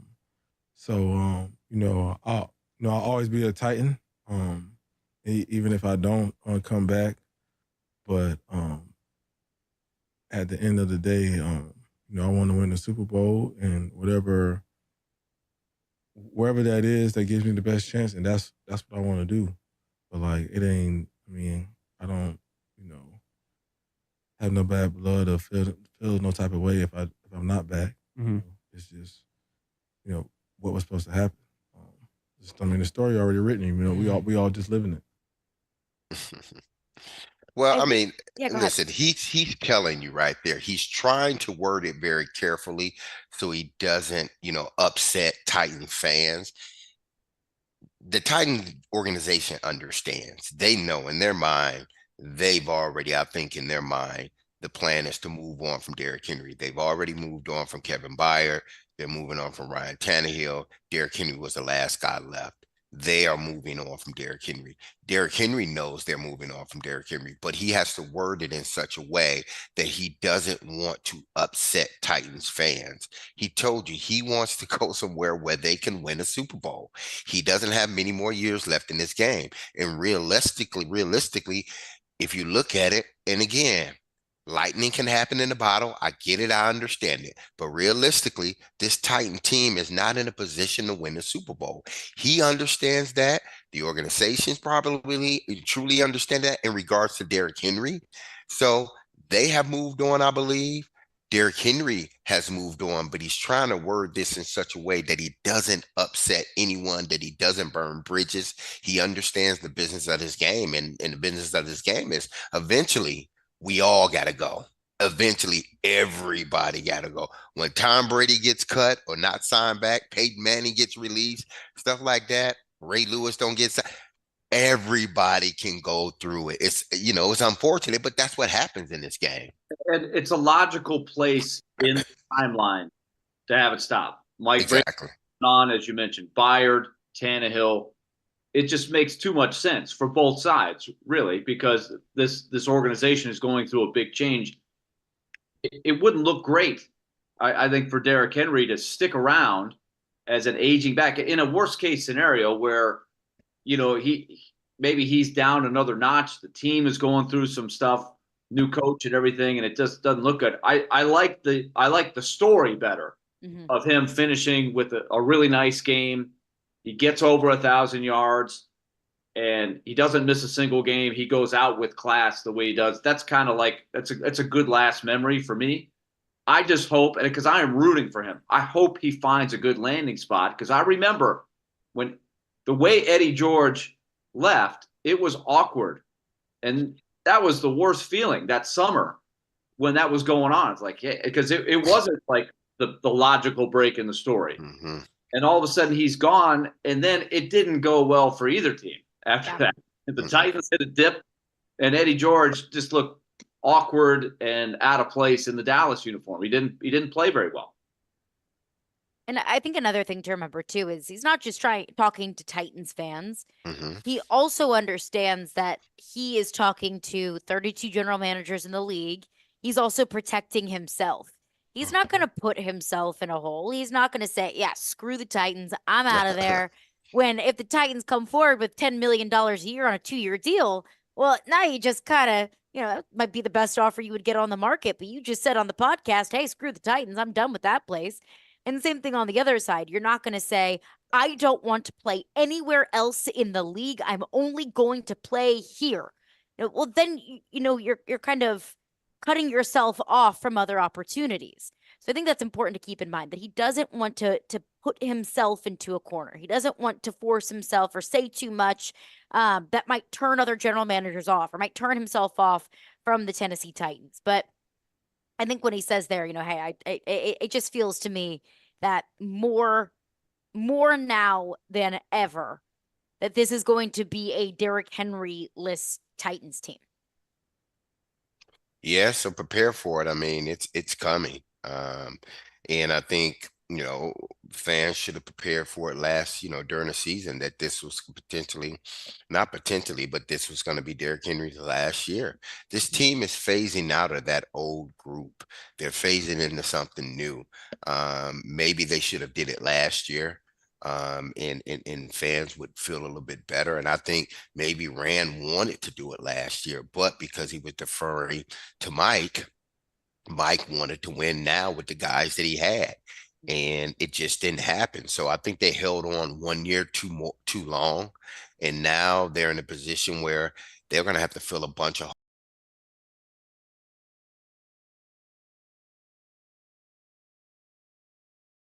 what Derrick Henry gave you. Why do you think they held on a year too long? I just think Vrabel was in the mindset of win. He didn't want to. He felt that, year prior, the injuries is what curtailed their season.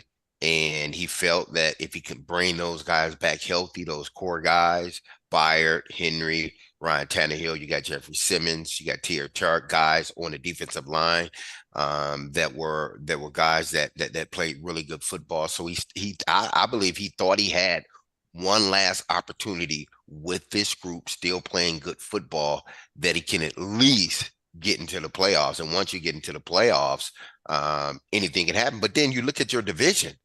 You look at it as we got two, first-year head coaches on their team. We got 2 rookie quarterbacks.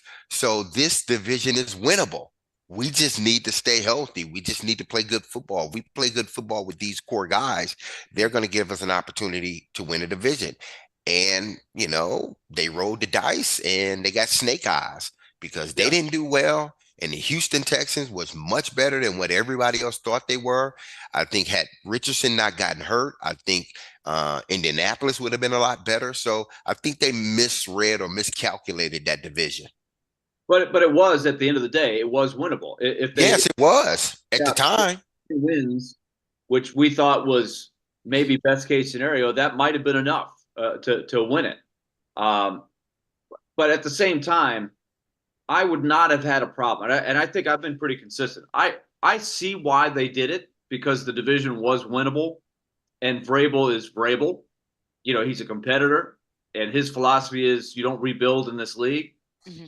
But I did say at the time, I would not have had a problem with them last year if they had decided that was the time to start a rebuilding process. I don't know if they would have been overly popular, but it might have been the best thing. We'll never know exactly. But I think it was definitely a one more year, give it a shot. And because if they didn't know that they were going to have to rebuild right where we are now, then that was bad foresight by Amy Adams Strunk and everybody else. Really, they should have known this was going to have to be a rebuild. It's very logical that you could see this coming. And Derrick Henry did touch on that, the potential of being moved. And I do want to get into that coming up next. I want to get into your phones as well. Phone lines driven by WilsonCountyHyundai.com.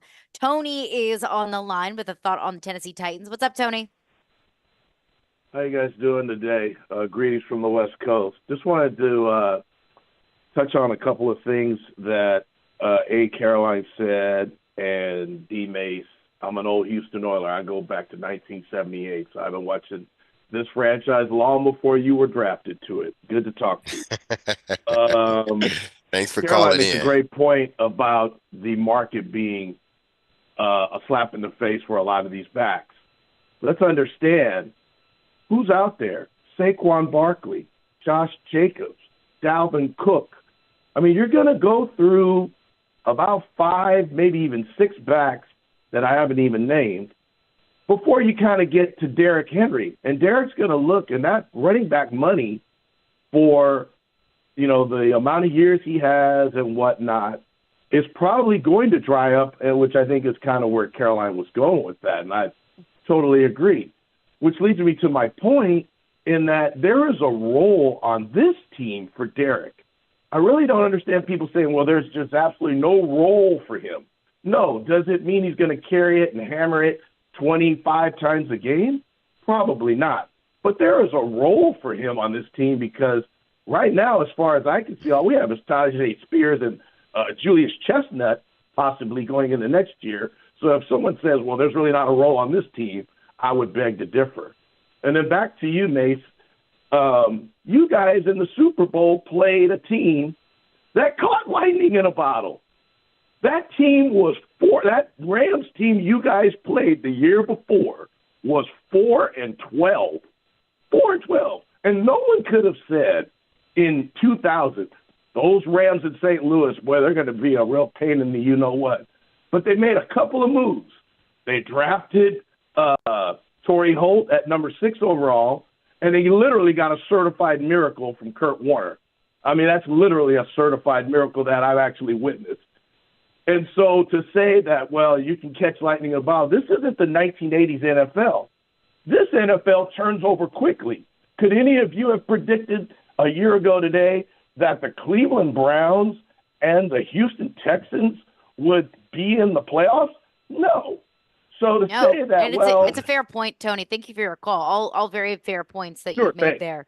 Appreciate it. That's how I feel is if you bring Derrick Henry back, your whole offense does not have to focus in on Derrick Henry. You don't need to give him the ball 30 times a game. If you feel like he is kind of the support that your young quarterback might need and the price is right and you can agree to an agreeable deal for him and for the team, then I think, yeah, there is a role for Derrick Henry. But I do want to continue this conversation coming up next of what could the market look like for Derrick Henry? And did the Titans consider potentially moving on from Derrick Henry? We'll get into that coming up next. Derek, sit down with Bussin' with the boys. Caroline, Willy, D-Mase. We are brought to you by Zen Sports. Start earning cash rewards on your bets today. Gambling problem? Call 1-800-889-9789. Terms and conditions apply. Must be 21 or older and in Tennessee to bet.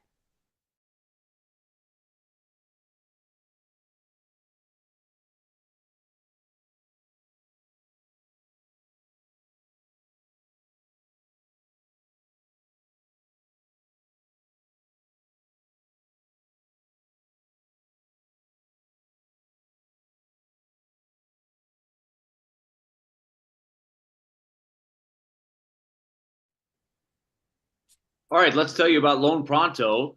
As we've been mentioning, the mortgage rates have come down, and Loan Pronto is helping people take advantage of fixed rates with the APR in the 5s. That's in the 5s. Now, you might already have a better rate than that, but you still are sitting there going, you know what, I could use some cash. Well, if that pertains to you, keep that rate intact, but take advantage of these new rates and use the Express Equity line of credit. You get a great rate and you keep that main mortgage intact and you take that cash to address your financial needs. Maybe it's to pay off the credit card bill you've been putting off. Maybe it's another personal loan. Maybe it's a car payment. Whatever it is, you can get credit card debt free by getting those thousands of dollars out of your home's equity with the Express Equity line of credit from Loan Pronto. No appraisal needed, no cost in most cases. So call right now and find out if they can help you. 615-499-5780. That's 615-499-5780. or go to loanpronto.com. Equal housing lender, NMLS 1661781, subject to lender approval.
Tune into 1025 The Game tonight for Vanderbilt men's basketball. The Commodores take on Auburn. Auburn has been red hot at home. Tip-off is at 8 p.m. with pregame beginning at 7:30 p.m.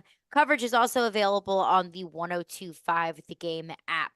Derrick Henry was on with Bussin' with the Boys, addressed his future, said he wants to go somewhere where he can win a Super Bowl. So the door isn't quite closed on coming back with the Tennessee Titans. But he feels like the team is going in a different direction. Now, we had a caller call in last segment about the future with Derrick Henry. Should the Titans consider bringing him back? D-Mase, you had a quick thought that you wanted to get to on one thing that the caller touched on. Yeah, I do. He was right in regards to lightning the bottle. Um, there were some points that he made that were, correct. But I think in this league, and you go back to the St. Louis Rams, they had a team ready to win. Obviously they draft, Torrey Holt. They already had Isaac Bruce. They already had Dre Bly. Who else was on that team? Kevin Carter. Kevin Carter was on that team. Marshall Falk was on that team. London Fletcher was on that team. They had guys, and I'm missing some other guys that were. How about Orlando Pace? Orlando Pace was already on that team. Orlando Pace got drafted, 97, 98, somewhere around there. I think he came out my draft. I think it might have been 97. So they had guys on that team ready to go. They were learning sort of like the Titans for 2 years, 97, 98. We were putting things together. We had pieces in place. But eventually, when those younger guys started to get a little bit older, we really flourished that 1 year in 97 and we sort of took off. That's what the Rams did. The Rams did the same thing we did. They had cornerstone pieces, but then once they were able to merge those cornerstone pieces with that young group and they started to mature, then they went on that run from 99. I think they had like a 3 or 4 year run where they were either in the Super Bowl or they were competing for a Super Bowl each and every year during that time period. And a lot of it was on the backs of Kurt Warner, Marshall Falk, Azakim, Isaac Bruce, Torrey Holt, guys like that, and even Dre Bly on the defensive side of the ball, Kevin Carter as well, until he came here to Nashville. So if that's going to be a case, you gotta have cornerstone guys in place, and the Titans don't have enough cornerstone guys in place to make a run. That's why I say if they get lightning in the bottle, it can happen, but more than likely it will not happen. And then in regards to Derrick Henry, they can find a place for him. Absolutely. Any team can find a role for a player if they want to keep him, but that's what's best for the organization. I could have found a space or a role for any guy that left the team that we deemed they should have kept. But again, would that have helped the team in the long run? I don't think keeping Derrick Henry helps the team in the long run. You can find a role for you because they're segueing out of that. They're segueing into the new NFL. Derrick Henry is the type of back that we used to say, Eddie was a better pass catcher out the backfield, but the more Eddie got the ball, the less you wanted to tackle him. Okay. It got to a point because of his injuries, he wasn't getting the volume of carries, or he was wearing down possibly a little bit earlier because of all the injuries. Derrick Henry is a volume runner. The more he gets the ball, the better he becomes, the harder it is to tackle a guy like him. The Titans are segueing out of that. They want to get away from relying on one guy to sort of run the offense. They want to have multiple guys. They want to have two backs. They want to have a tight end. They want to have receivers. But most importantly, they want to have that quarterback underneath center that can distribute the ball to all of these people. They don't want to hand the ball off to Derrick Henry 25 times a game because they're not going to win that way anymore. I think there's a sense, to answer your question, Caroline, I think there's a sense of loyalty. There's a sense of almost deferring to a great player like Derrick Henry.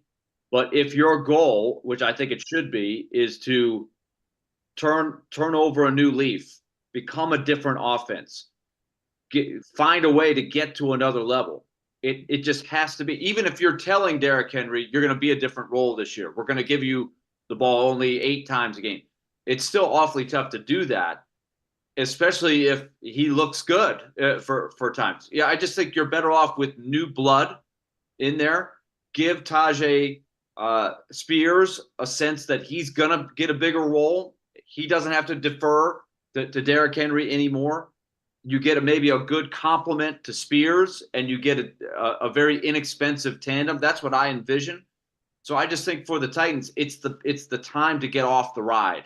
As great as it was, the timing just isn't there to bring Derrick Henry back, even if you're predisposing that he's going to play a different role. I still think it would be too difficult for both sides.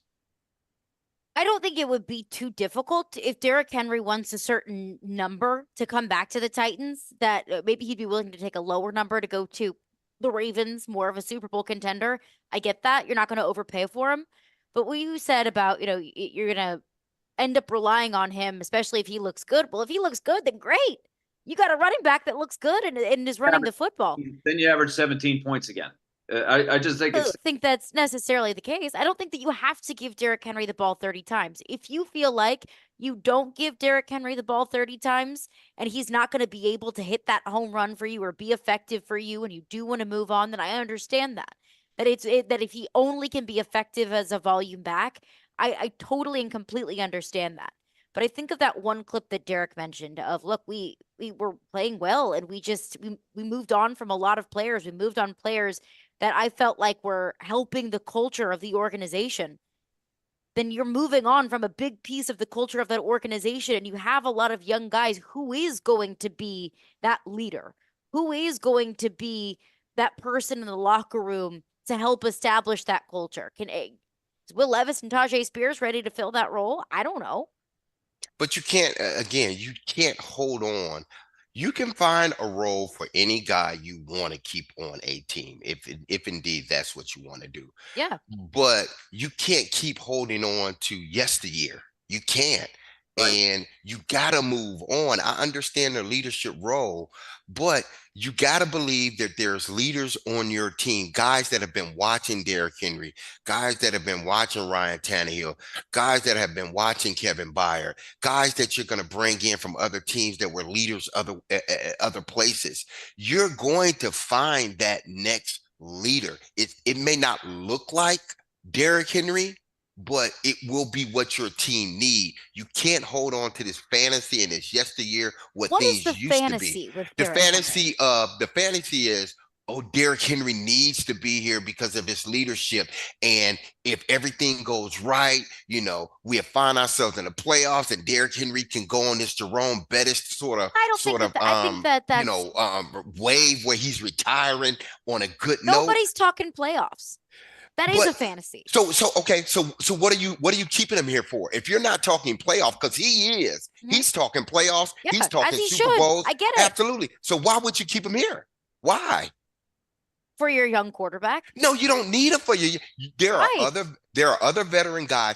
We're acting as if there's no other veteran guys in this league that can come in here and help this young quarterback out. But he's not just any other veteran guy. It doesn't matter. You think Eddie George was any? Hold on. Do you think Eddie George is any other just veteran? Was any other back? No, he wasn't. But they had to move on from him. But Eddie was in a different place than Derek is. LaDainian and Tomlinson. You think he was a difference maker in San Diego? But they had to move on from him. Eventually, you got to move on from these guys. You can't hold on to them because, we're going to miss their leadership. If you are that good of a head coach, if you are that good of a GM, if you believe your organization is now structured the right way, you will find guys. Aziz, he's a leader. You lean on him some more. You got older guys in that room that have been on that team for at least 3 or 4 years, where now you lean on them. You bring some veteran guys that have been in the NFL 7, 8, 9 years that have been leaders everywhere at other places. You bring them in, get them used to your culture, and they become leaders. We can't hold on to somebody because, oh my goodness, we don't think we can get another leader in here. Hell, if that was the case, Eddie George would still be on this team today. I still be on this team today. B-Hop would still be on this team today. You got to eventually Blaine Bishop, he would be on this team today. You got to eventually segue out of these guys, trusting that the next group of guys, you're going to find a leader within those. Everybody does it. NFL teams, NHL teams, MLB, NBA, corporations, everybody does it. You just can't hold on to somebody because you're in fear that I may not find another leader. I would say, too, that Eddie George was at a similar stage of his career. And he had barely over 1,000 yards. He was still effective, but he was sharing time a little bit more. The difference, I think, was, and remember, the team had a really good year, Eddie George's last year. 2000, a very, very good Titans season where Steve McNair was the co-MVP of the year. They lost a very razor's edge game on the road in the second round after they beat the Ravens in the first round. Then they lost to Tom Brady in a game that really could have gone either way. And I think they wanted Eddie George to come back at the right price. But the contract, I forget all the details, but the contract was at a crossroads where they were going to have to renegotiate, and Floyd Reese was not going to do it anymore. He wanted it to be a pretty fixed price if he was going to bring him back, and they could not come to terms. But the team really kind of fell off the cliff the next year. So I believe it's the right time. I'm with Derek that it is time to move on. You have to understand when it's time to move on. And I think it's logical. If Mike Vrabel were still the coach, I think it would be a much different and more difficult decision. But I think it's time for a new chapter. And I think Derrick Henry knows it's time for a new chapter as well. I think he'd be disappointed if the only offer he had was to come back to Nashville. I think that'd be kind of humbling, wouldn't it? Yeah, it would be. I mean, yeah, I get it. But that's what the NFL does. When you go into free agency, the latter part of your career, again, you may think you're worth one thing. Your agent may think you're worth one thing, but the market will tell you exactly what you're worth once you enter it. This team still has leaders on this team, okay? You look at D-Hop, he's a leader. No one ever questioned whether, D-Hop was a leader on this team. Chris Moore is another guy that has been in the NFL a long time. He can be one of your leaders. You look at Danico Autry, if they choose to sign him back, he's a leader. Harold Landry, he's a leader. Aziz, he's a leader. So you have guys on this team that people have spoke highly of during the season. So you can't discount all of that and say, well, we lose Derrick Henry, our leadership is gone. The leadership will still be there. The leadership starts at the top, and the leader first and foremost needs to be the head coach, and then it trickles down to the players. Just doesn't feel the same. You don't see people, I know it doesn't. You don't see people walking around in Chris Moore jerseys. You don't walk downtown and see Aziz Al-Shire on big posters. Hey, they may next year. You see Derrick Henry. But I want to get right into your thoughts on this coming up next, because I see your phones. We're going to wrap it up with our Derrick Henry thoughts coming up next. Caroline, Willy, D-Mase, 102.5, 106.3 The Game.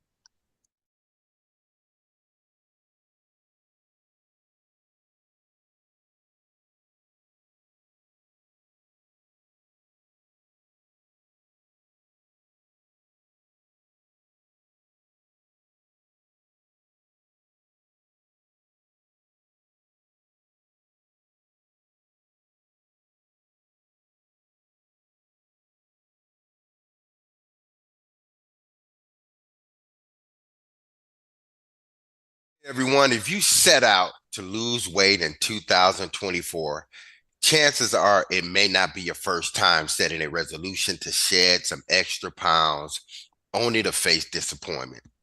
Okay? At Cool Springs MD, they understand the frustration of this cycle.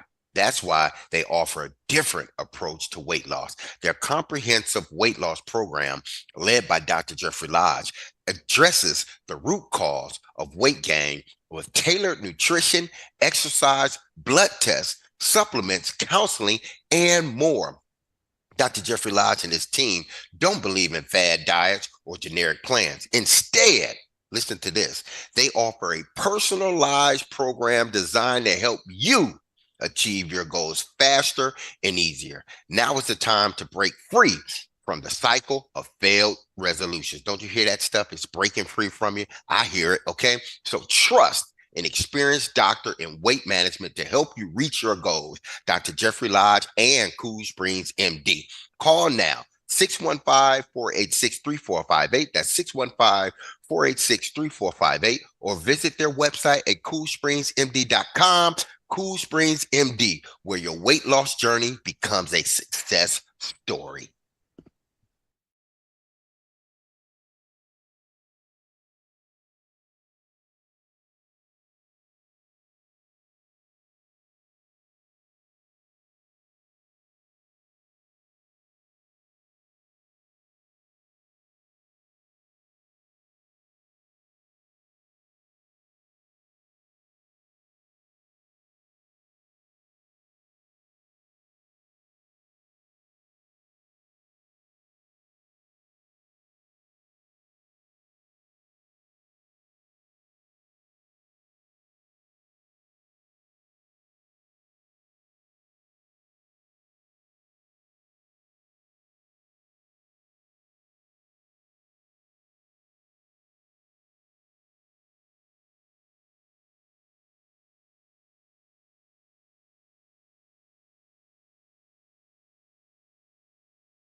Willy D-Mase for broadcasting live from the Spring Hill Heating and Cooling Game Nashville studios, keeping your home feeling comfortable all year round.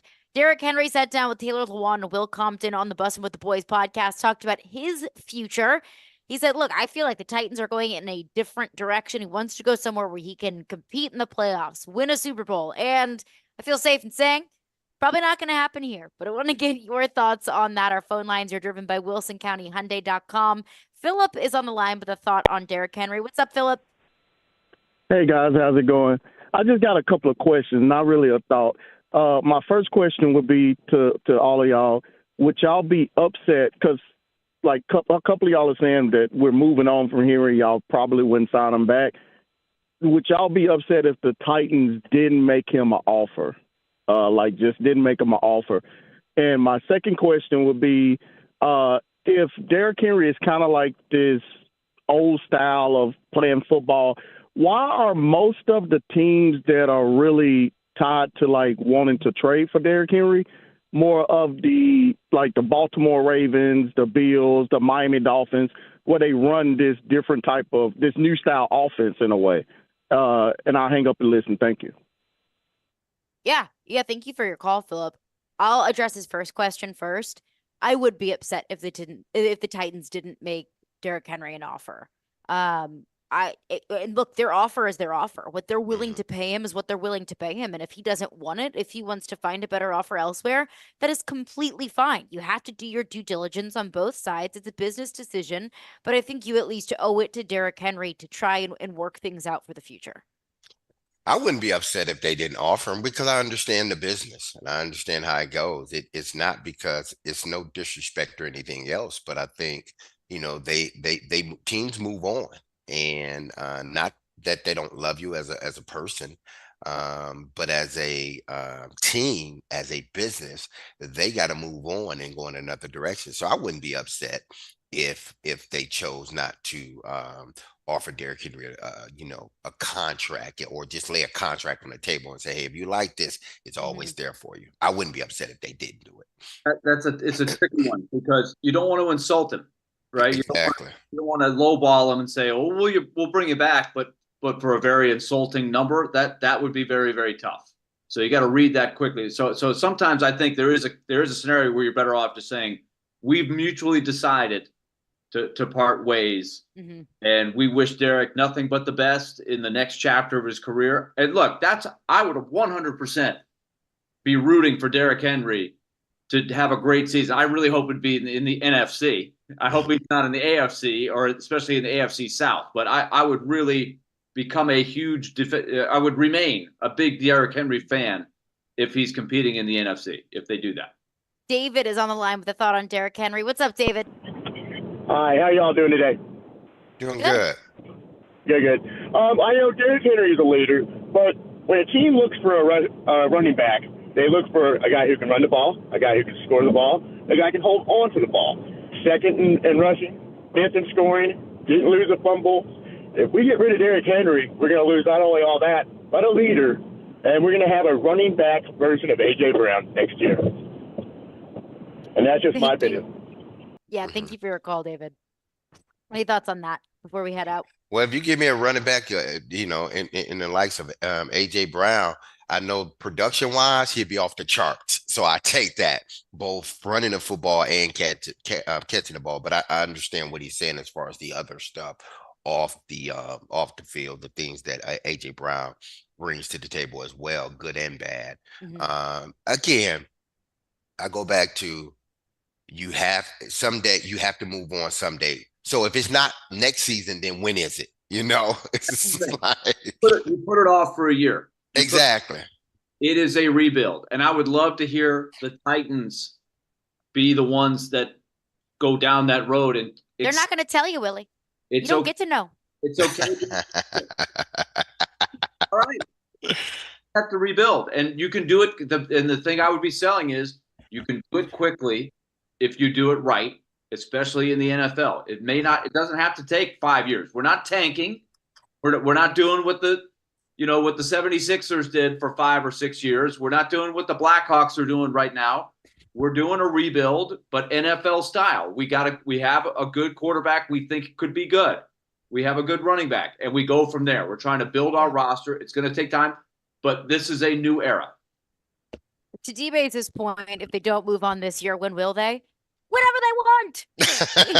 So start now. You can trade him whenever you want. You can cut him whenever you want. Now. You are not under lock and key. If it's a 2-year contract, gotta see those 2 years out. You can move on whenever you want. You don't want to cut Derrick Henry. You do not want to have to cut Derrick Henry. Exactly. Right. I'm with you, but when do you move on? Whenever you want. You can do whatever you want. That whenever starts now. Hey, it starts whenever Amy says it does. What she says goes. D-Mase, happy birthday to you. Sending you our best wishes today. That's going to do it for us today. Stillman & Company's up next. We'll be back tomorrow at 11.